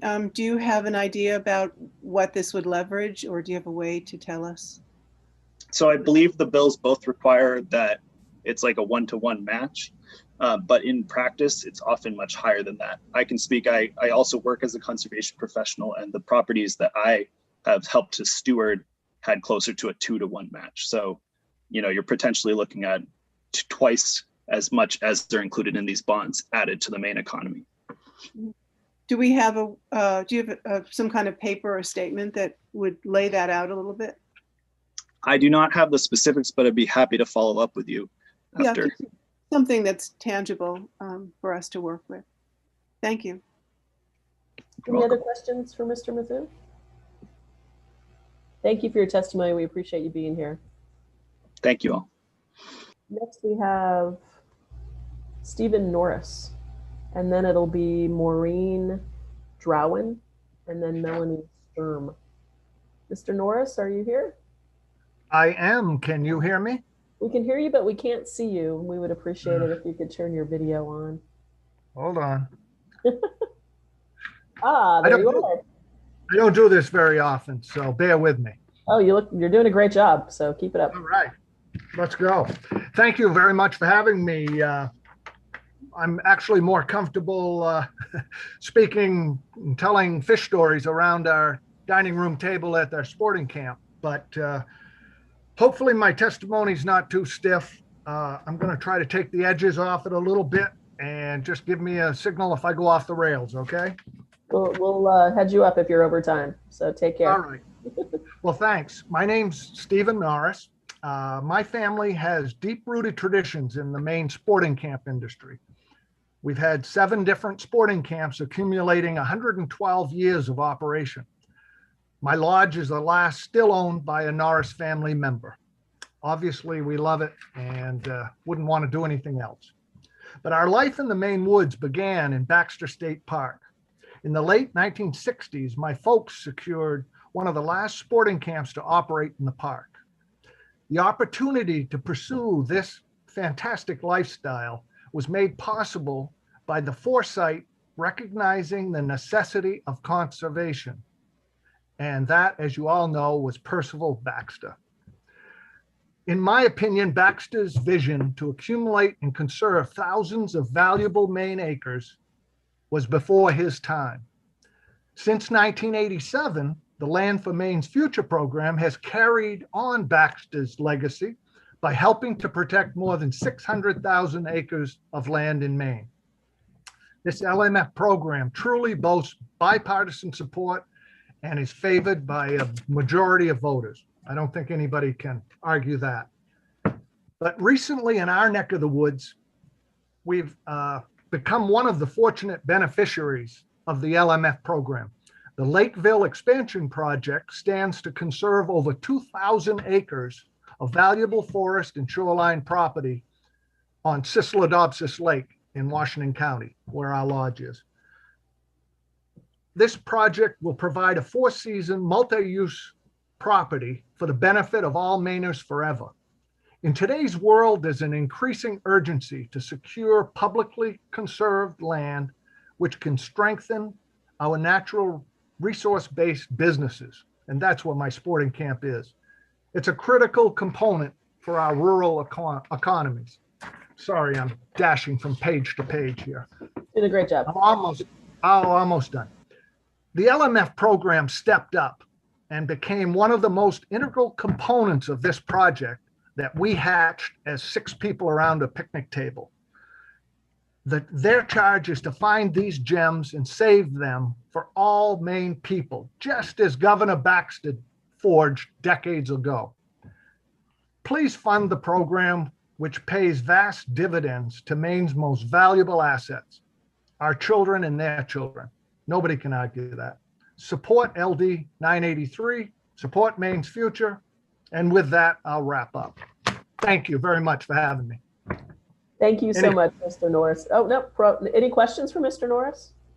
Mm-hmm. I don't see any questions, but we really appreciate your testimony and look forward to maybe visiting the camp sometime. That sounds like a lot of fun. So you can make a reservation right online, but I all right, there we go. Thank you so much. Appreciate it. Next, we have Maureen Druin. I'm not sure I'm pronouncing that correctly, but I hope so. And then Melanie Stroom.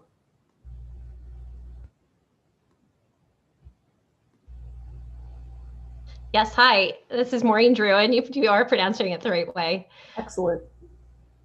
Good day, Senator Breen, Representative Peirce, and distinguished members of the Appropriations and Financial Affairs Committee. My name is Maureen Druin, and I am Executive Director of Maine Conservation Alliance, and I offer testimony on behalf of the Environmental Priorities Coalition in support of LD 983.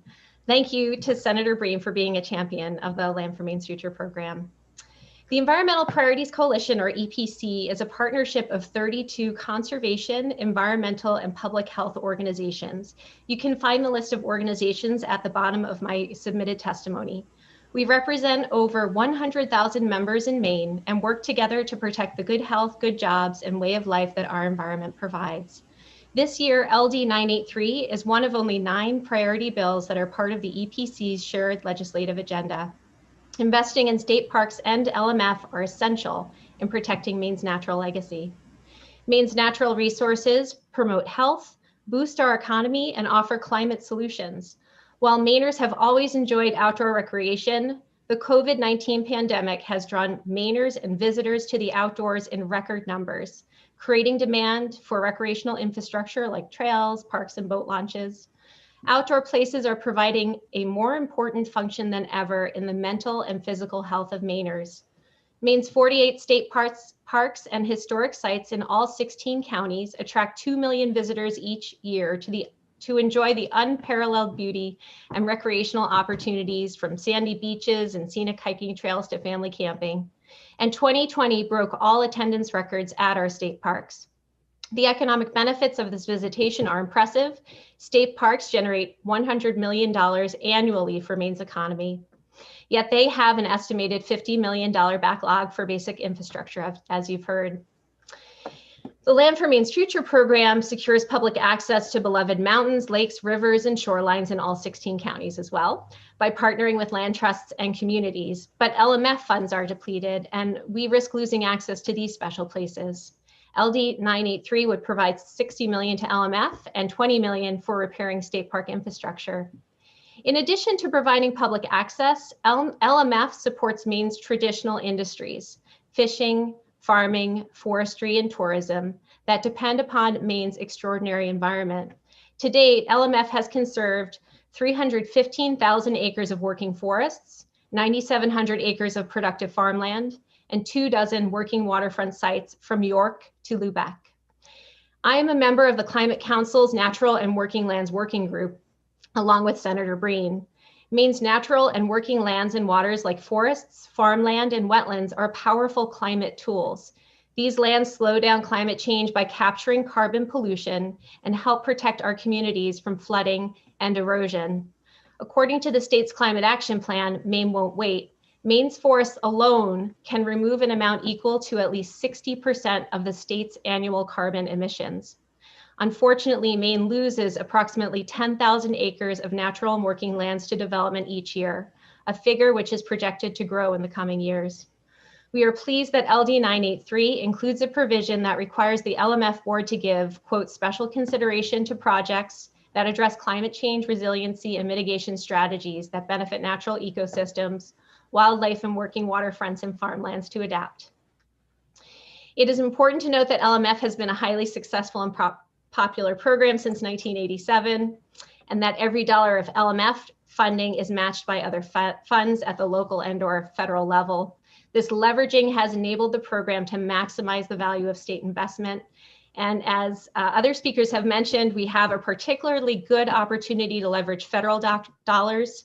The Great American Outdoors Act, enacted by Congress last year, secured permanent and full funding for the Land and Water Conservation Fund.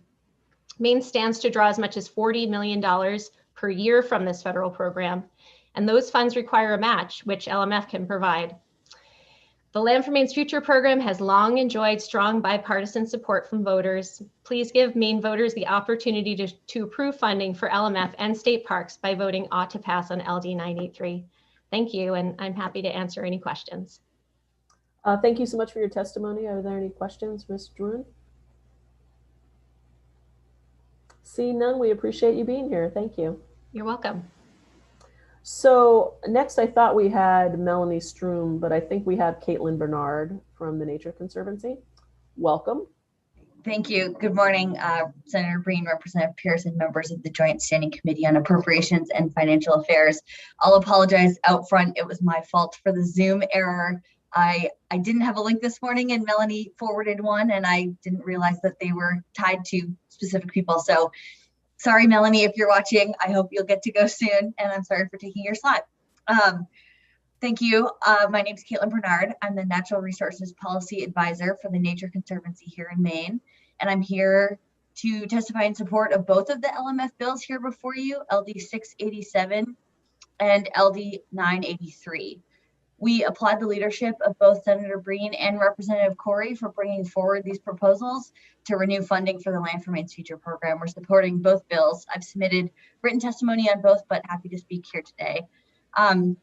The Nature Conservancy is a nonprofit conservation organization dedicated to conserving the lands and waters on which all life depends. Guided by science, we create innovative, on-the-ground solutions to our world's toughest challenges so that nature and people can thrive together. Here in Maine, we've been leading conservation work for more than 60 years, and we're the 12th largest landowner in the state, owning and managing roughly 270,000 acres. As you've heard this morning, the Land for Maine's Future program has been an effective tool in protecting some of Maine's most spectacular places and supporting our natural resource economy for more than 30 years. I'll note personally, and of course relevant to the two chairs of this committee, I had a really amazing experience on a LMF property at Blackstrap in Falmouth just a couple days ago. My best friend has a 4-week-old baby, and we took a walk on the Blackstrap Preserve. Probably, I would assume, her first ever LMF property. So that was a really fun. It's amazing. The properties span all kinds of abilities and resources, and how cool to be able to walk with a friend and a little tiny new Mainer. As I said, areas protected are enjoyed by all Mainers all over our state and help us accomplish one of the key strategies in the Maine Climate Action Plan. Protecting natural and working lands is one of the most cost-effective climate strategies, and conserving climate-resilient landscapes will help Maine's wildlife adapt as climate changes. Many others have talked about it, but each LMF project is a unique blend of the same formula: a state agency sponsor, a willing landowner, and a community stakeholders and clear public benefits. The Land for Maine's Future program brings federal and/or private dollars to the table to complete these priority projects. According to a 2012 report from the Trust for Public Land, LMF has leveraged more than $126 million from private and federal sources. The program consistently enjoys broad support and has been approved by Maine voters each of the 6 times it has been on the ballot.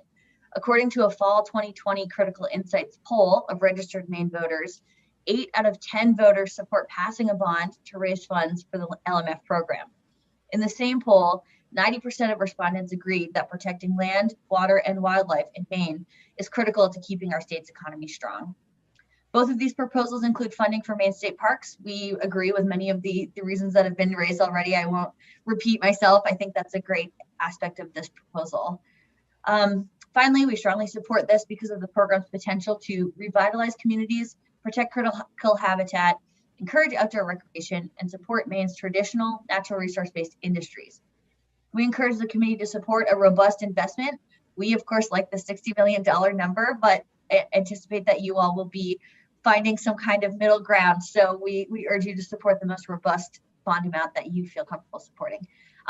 Thanks again to Senator Breen, Representative Corey, for bringing these bills forward, and happy to answer questions now or later. Thank you for your testimony. Are there any questions for Ms. Bernard? I'm not seeing anyone at this time, so we appreciate you being here. Thanks so much.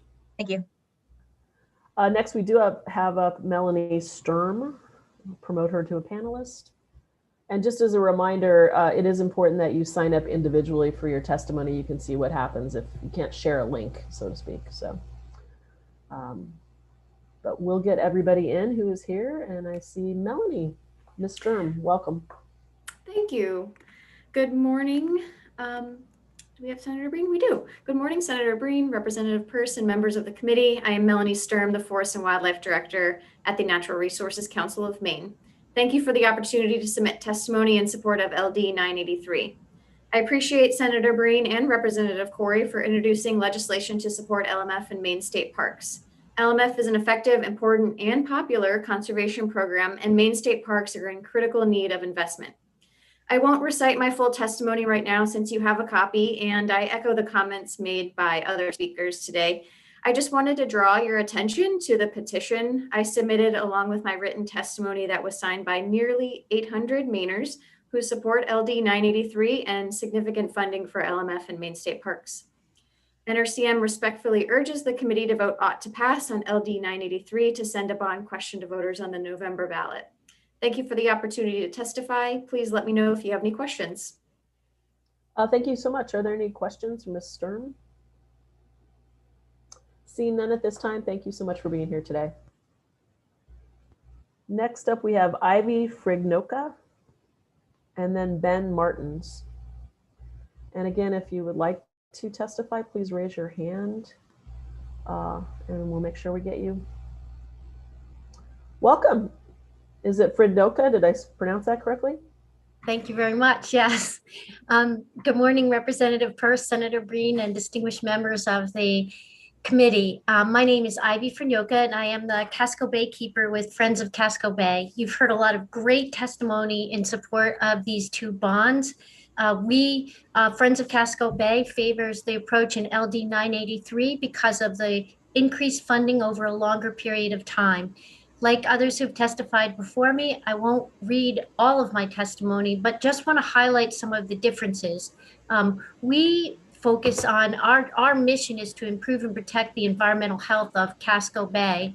And so what I want to highlight are those lands that have been purchased with LMF funds that really allow critical access to the water for public recreation, commercial uses, and our own water quality monitoring. Especially in Eastern Casco Bay, there's very few places where the public can access Casco Bay. And we rely on two of those places at the Holbrook Wharf and at the Muir Point Boat Launch to monitor the water quality of the bay. And then our data is used not just by us, but by others all around the bay to inform decisions for aquaculture, shellfish, and decisions regarding what limits should be put in permits. So without repeating my testimony that is written, thank you for considering the testimony and for how important this is to maintaining our working waterfronts and also to protecting land for resiliency to climate change, blue carbon sources, and protecting habitats that provide resiliency to storm surge. And if I might, Representative Peirce, I didn't get my hand raised in time to testify in support of LD 49. And I don't want to repeat my testimony there. Just hoped to make a quick addition to that testimony if I might. It'll take less than a minute. If you could do it just very quickly, but make sure you do it electronically. That'll be the more important thing. So okay. The one addition I would make is that in our testimony, we did not advocate for nature-based solutions rather than hard infrastructure. And we would do that we would request that the committee consider that in looking at the bond. And I will do that electronically. Thank you. You're very welcome. Any questions for Ms. Fignoka? I don't see any at this time. Thank you so much for your testimony. Appreciate you being here. Next, we have Ben Martins and then Heather Spalding.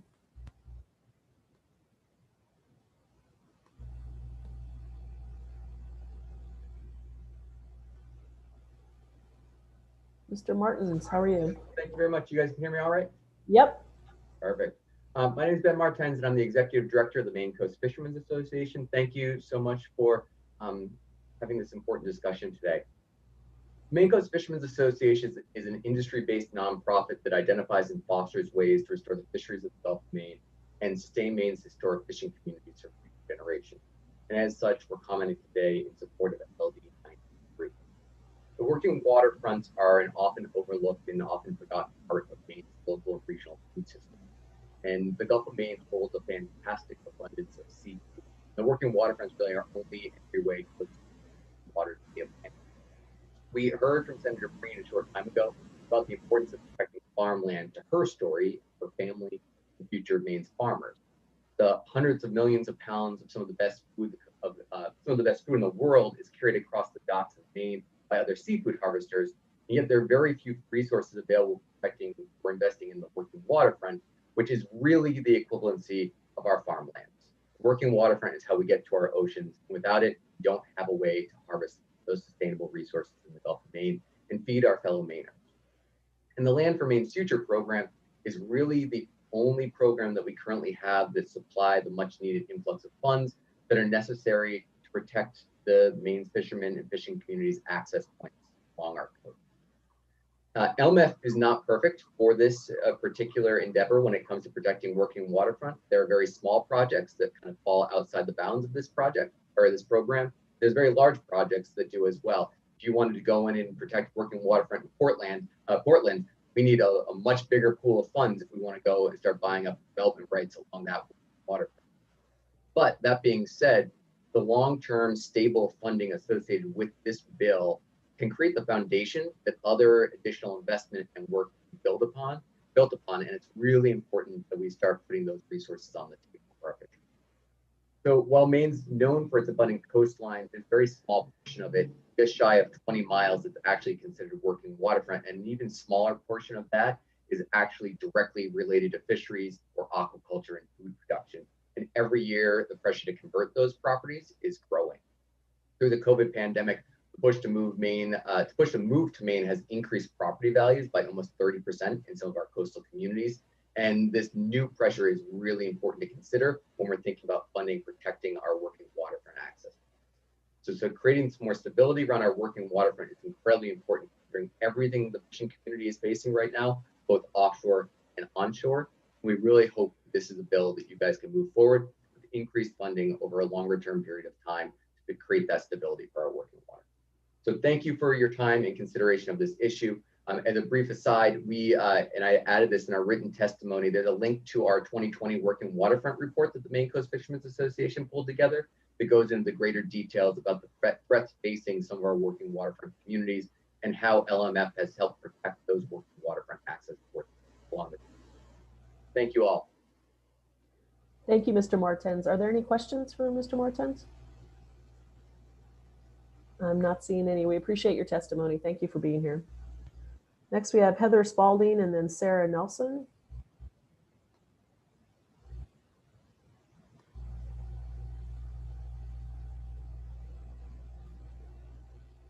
Hello, how are you, Ms. Spalding? Hi there. Good morning. Almost noon. I'm doing well. How are all you? I hope you're all doing well. Senator Breen, Representative Peirce, members of the committee. I'm Heather Spalding. I'm Deputy Director of the Maine Organic Farmers and Gardeners Association, MOFGA. MOFGA supports both LD 687 and LD 983. Protecting farmland is important to MOFGA and is an important aspect of LMF. LMF visionaries noted that farmland preservation projects would provide critical support for farmer and community efforts to keep land in production rather than being developed. Since LMF took shape in 1987, LMF has conserved 9,885 acres of farmland on 42 farms. And several of these farms are MOFGA certified organic operations. We really appreciate that the sponsors of these bills have prioritized climate change in their project evaluation. This aligns with Governor Mills' commitment to increasing farm conservation easements to move Maine toward the goal of conserving 30% of Maine by 2030, Maine land by 2030. Governor Mills also intends to develop our local food systems and increase the amount of food produced and consumed in Maine to 30% by 2030. And we're really inspired by these important goals. However, the rapid loss of Maine farmland is really alarming. According to the most recent US Census of Agriculture, Maine lost more than 10% of its farmland, 146,491 acres between 2012 and 2017. LMF can be an important ally as we do everything we can to stop the loss of Maine farms. MOFGA provides extensive training to set new farmers up for success. An LMF conserved farm would be a perfect setting for new farmers from MOFGA's training programs, especially in the area of farm viability. One of the nice benefits of LMF funding for farmers is that the program allows 5% of the funds to be granted for business plan development and implementation. One of the top challenges that our new farmers face is access to farmland due to escalating land prices and development. And we're working hard to train farmers for the future, and we need to ensure that there's land for them to farm. I would like to note that since 2016, only one farm has been conserved under the LMF program.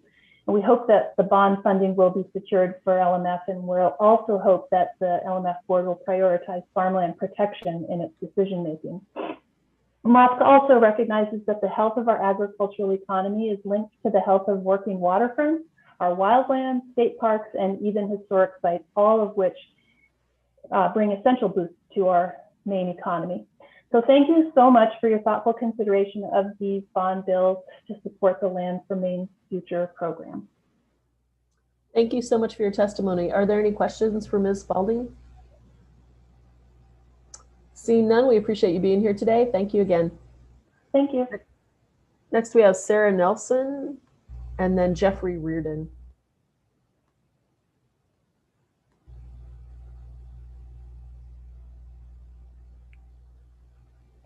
Hello. Hello, Senator Breen, Representative Peirce, and distinguished members of the committee. I'm Dr. Sarah Nelson, and I'm Director of Conservation Research at the Appalachian Mountain Club.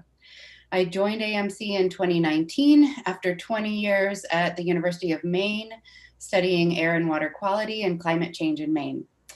I'm pleased to speak with you today in support of the Land for Maine's Future program. AMC is the nation's oldest conservation, recreation, and education organization with the mission to foster protection, enjoyment, and understanding of the outdoors. And we have 6,500 members in Maine and own 75,000 acres of multiple use forest land in the 100-mile wilderness region in Piscataquis County. AMC has committed to achieve net zero carbon emissions by 2050 to help address the causes of climate change. And the science is clear that climate is changing dramatically. With our collaborators, we monitor and assess how climate is changing in Maine and the Northeast. And our region here in New England is warming faster and experiencing more extreme events than the rest of the nation. In particular, our winters are changing dramatically and warming faster than other seasons. We studied 100 years of data going back to 1917, and the results are clear. We're losing the cold and snow with around 3 weeks fewer of freezing nights and snow cover days at the main station we analyzed. Fewer snow cover days mean more mud days with implications for forest harvest and winter recreation, as well as wildlife, culture, and ecology. And the projections indicate that these winter changes will continue to occur across Maine through 2100, and we stand to lose more of our winters if we're on a high than a low emissions pathway.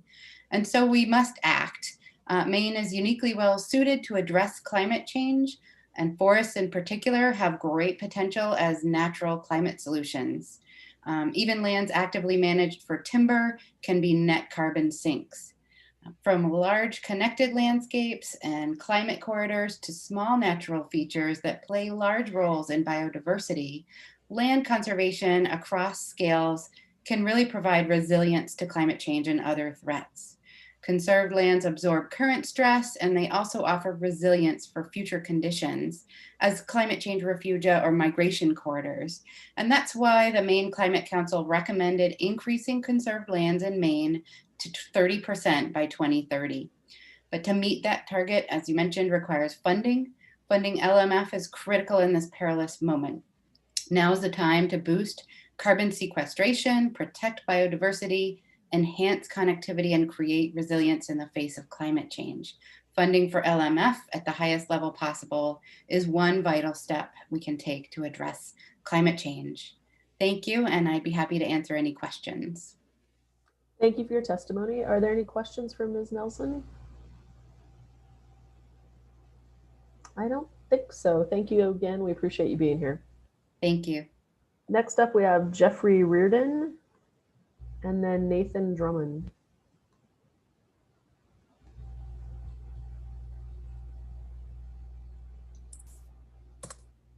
Mr. Reardon, welcome. Thank you. Senator Breen, Representative Peirce, and members of the Joint Standing Committee on Appropriations and Financial Affairs. My name is Jeff Reardon, providing written testimony today on behalf of Trout Unlimited, a national conservation organization whose mission is to conserve, protect, and restore North America's trout and salmon in their watersheds. You heard from Mac McGinley, who is our volunteer lead in the state of Maine earlier today, and I work for the national organization, and I'm our staff person here. TU strongly supports LD 983, an act to authorize a general fund bond issue to promote land conservation, working waterfronts, water access, and outdoor recreation, as well as LD 687, which has the same title. And we applaud Senator Breen and Representative Corey and a large group of bipartisan co-sponsors for their efforts to refund one of Maine's best ideas.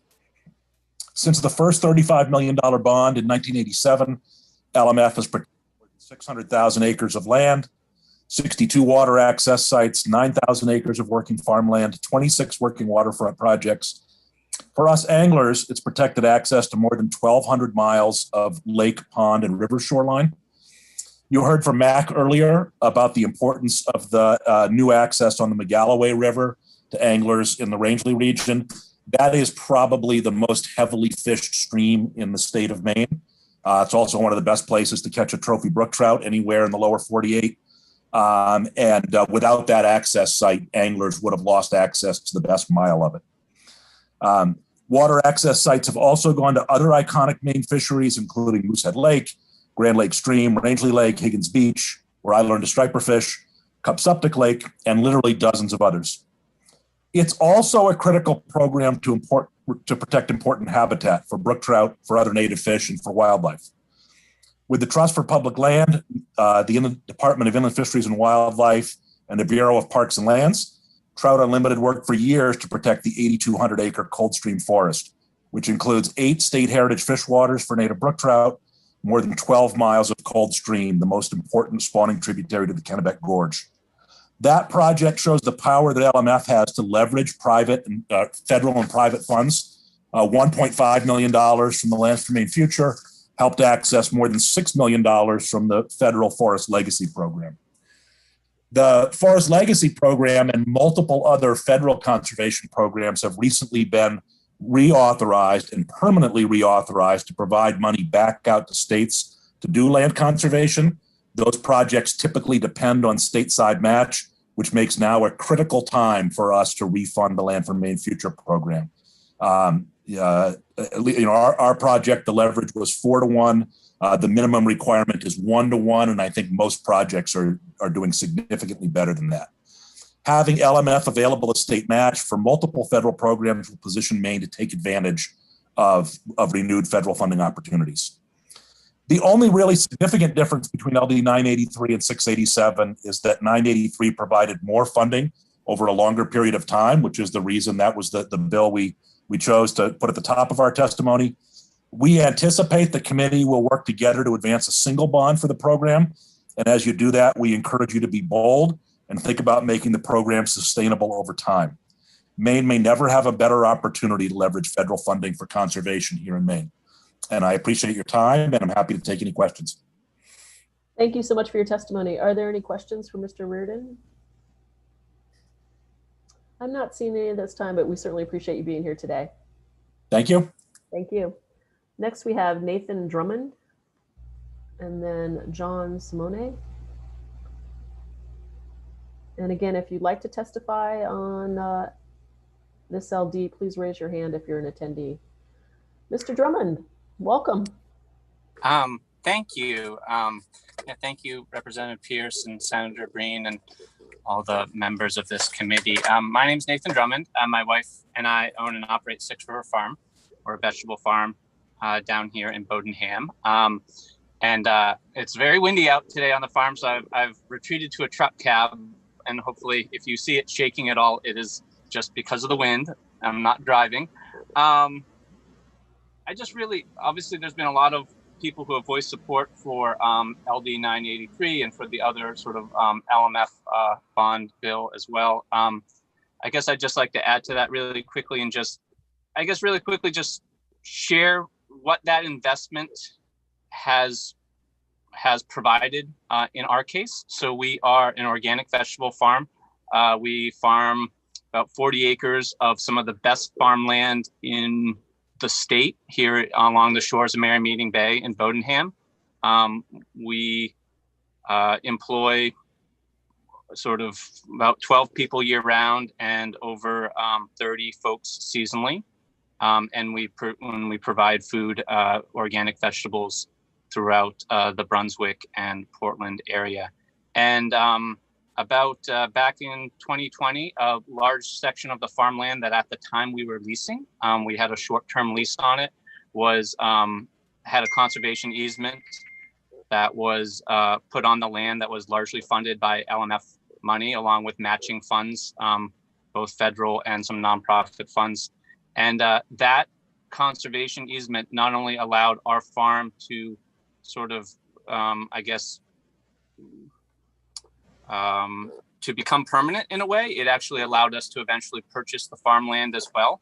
And just to sort of share, that farmland not only, again, entails some of the best farmland in the state, but it also includes about 3/4 of a mile of shoreland along Merrymeeting Bay, which is sort of one of the the most amazing ecosystems in our state, and as well as a sort of a large fishing and recreational and duck hunting area as well. And so I guess I just really want to reiterate that I feel like LMF funding is a critical investment. It's really I think the best investment tool that the state has for natural resource-based businesses like farms, working fisheries, working woodlands. And I really think, in our case, that investment that the state made back in 2012, has yielded, sort of tenfold return in in employment, in sort of food that's grown in Maine and sold in Maine. And to me, I would reiterate what the previous person sort of said in their testimony, which is really, it is a time to go bold. I think there's an incredible need for investing in our natural resource-based businesses, in our public lands, and I think it will yield incredible benefits to all of the state in the years to come. So again, thank you for your time, and yeah, please pass these bills. Thank you so much for your testimony. Are there any questions for Mr. Drummond? I don't see any at this time. I know it's a windy day everywhere, so thank you so much for finding a place to testify. Thank you. Next, we have John Simone.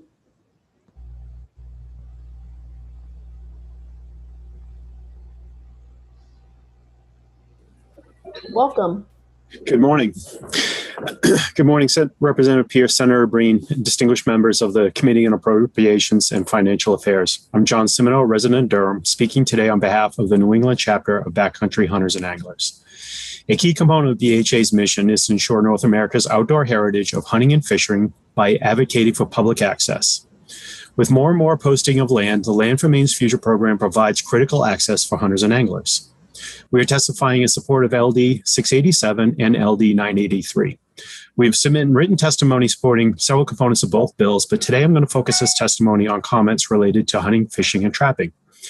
BHA supports the language that hunting, fishing, and trapping may not be prohibited except in limited cases. We strongly oppose any amendments to remove that provision. With changing land use ownership patterns, historic recreation access is being lost, and strategic LMF purchases can diffuse conflicts with private landowners by securing permanent access.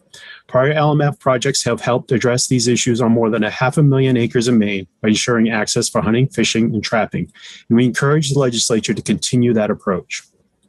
I would like to address these comments submitted that suggest that hunters and trappers are a small population of Maine, small segment of Maine's population, and therefore should not have specific provisions. Since this is the Appropriations and Financial Affairs Committee, I thought I would highlight a few financial facts. According to a March 2020 report by the Department of Interior, Maine received $6 million in wildlife restoration funds, funded by 11% excise tax on hunting and shooting, plus another $3.6 million from taxes on fishing equipment. According to the Department of Inland Fisheries and Wildlife website, 75% of the salaries and operating costs of research and regional management staff are paid by these funds.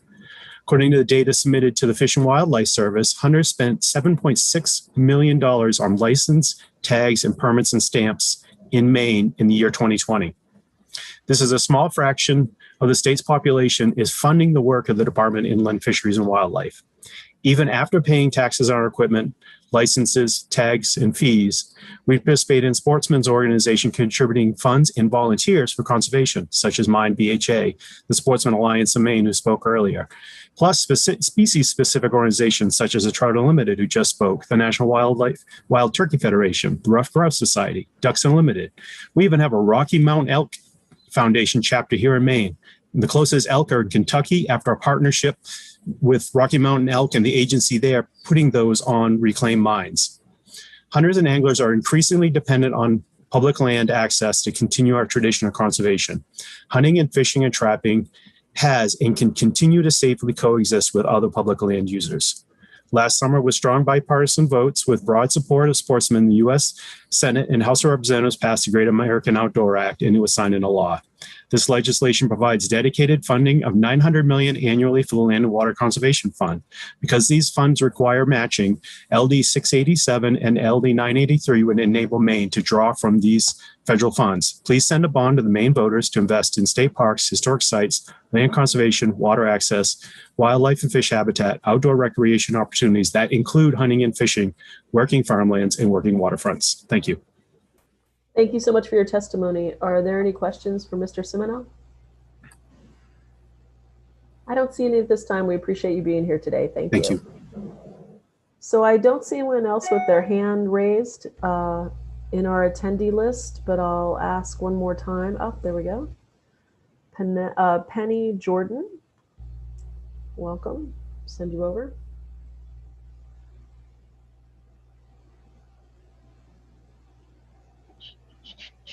Hello. Hi there. Sorry, got to take a deep breath. No worries. Senator, you're just before you start, your cameras. There you go. Perfect. Perfect. Oh, There this we is go. even better. I do better presentations than I do standing at a Wonderful, podium. then. You're ready now. Okay, Senator Breen and Representative Peirce and members of the committee, my name is Penny Jordan. I'm one of the owners of Jordan's Farm here in Cape Elizabeth, and I'm here to speak in support of LD 983. We're a fifth generation farm. My siblings and I operate mixed vegetable operation, tilling about 50 acres a season, selling into both retail and wholesale markets. I want to share with you the impact that land for Maine futures can have on a farm. Our farm weathered the 70s and 80s and benefited from the focus on local starting in the late 80s and into the 90s. But it wasn't enough to sustain the farm. We needed an infusion of capital. So in 2000, we set out to sell development rights to the beautiful vista that you see here behind me. In 2004, 46 acres of farmland were placed under an agricultural easement with the help of LMF to ensure my father, Bill Jordan Sr.'s vision that his farm would remain a farm for perpetuity and would be positioned for generations to come. I'm truly not exaggerating when I say that LMF helped to save a farm and positioned it for the next generation. In 2004, we leveraged the dollars garnered from selling the development rights to reduce debt, to ensure that my father could take care of my mother in a way that he could be proud, and to position the farm. Since then, Jordan's Farm has increased market, both retail and wholesale, creating 14 seasonal positions and 3 year-round jobs. We've diversified our operation to extend our cash flow. We now operate from April to the end of January. We now have over 20 farm partners in order to ensure continuous flow of seasonal produce and to bring an array of Maine meats, cheeses, and other items to our stores. We partnered with a meat producer and processor in order to open a year-round market, creating another 14 jobs in the South Portland area. We partnered with a chef to do farm-to-table restaurant on our farm, creating another 10 jobs. We've committed to ending hunger and reducing on-farm food loss, and as a result, one of the owners has started an initiative to leverage excess produce from our farm partners. We work closely with 6 food pantries, 2 food banks, and work with Good Shepherd Food Bank in the development of the Mainers Feeding Mainers program. We continue to seek ways to shift with the times while staying true to our roots, which is growing food to feed our community, reducing food insecurity across Southern Maine as well. Without Land for Maine Futures funding at a critical point in our farm's history, this vista would have been houses.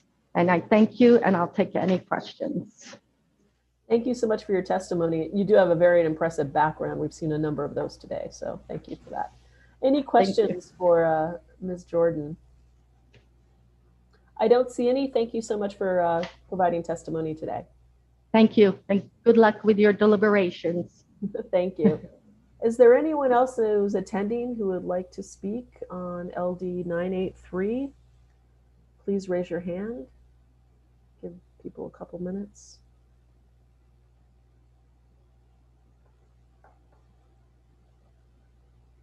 I don't see anybody else raising their hand. So with that, I will close the public hearing on LD 983. That concludes our bond hearings for today, Monday. It was a pleasure to have everyone involved, especially so many members of our own committee, which was always fun. We will be back here tomorrow morning at 10 a.m. with another series of bonds for public hearing. Until then, I don't think I have anything else to share unless Maureen, our analyst, or Marianne have anything that we need to know about today before we conclude our meeting. Senator Breen, did I miss anything? Well, I wonder, we talked last week about doing a language review for LD 1507, and I know you mentioned it at the outset. I'm not sure where things landed, and I just want to make sure we close that loop. Maureen, would you like to jump in? Yes, I did email the language and the fiscal note to you to all of the members on Friday, and asked if you could get back to your chairs or leads by this morning, because we do want to get that reported out as soon as possible. I think they may be doing a calendar early, and we really want to get it on the calendar. So if everybody could take a few moments and find my email, if you can't find it, let me know. Take a look at it, and if you have any issues, let your chair or lead know right away, and we'll try to get that reported out by 2 o'clock this afternoon if possible. So I think if you have a concern, you need to either contact your chairs or your leads by 1 o'clock, which gives you some time to pull that up and look at it just in case. And if we haven't heard from anyone by then, we'll forge ahead. And I'll say that the revisor's office didn't do any major changes, so it's substantially, what we had talked about in their work session. So perfect. And Marianne, anything for us? Oh, can't hear you. You're on mute. Sorry, nothing new. Great. Well, with that, I will conclude today's meeting. We'll stand adjourned, and we'll see everyone tomorrow morning at 10 a.m.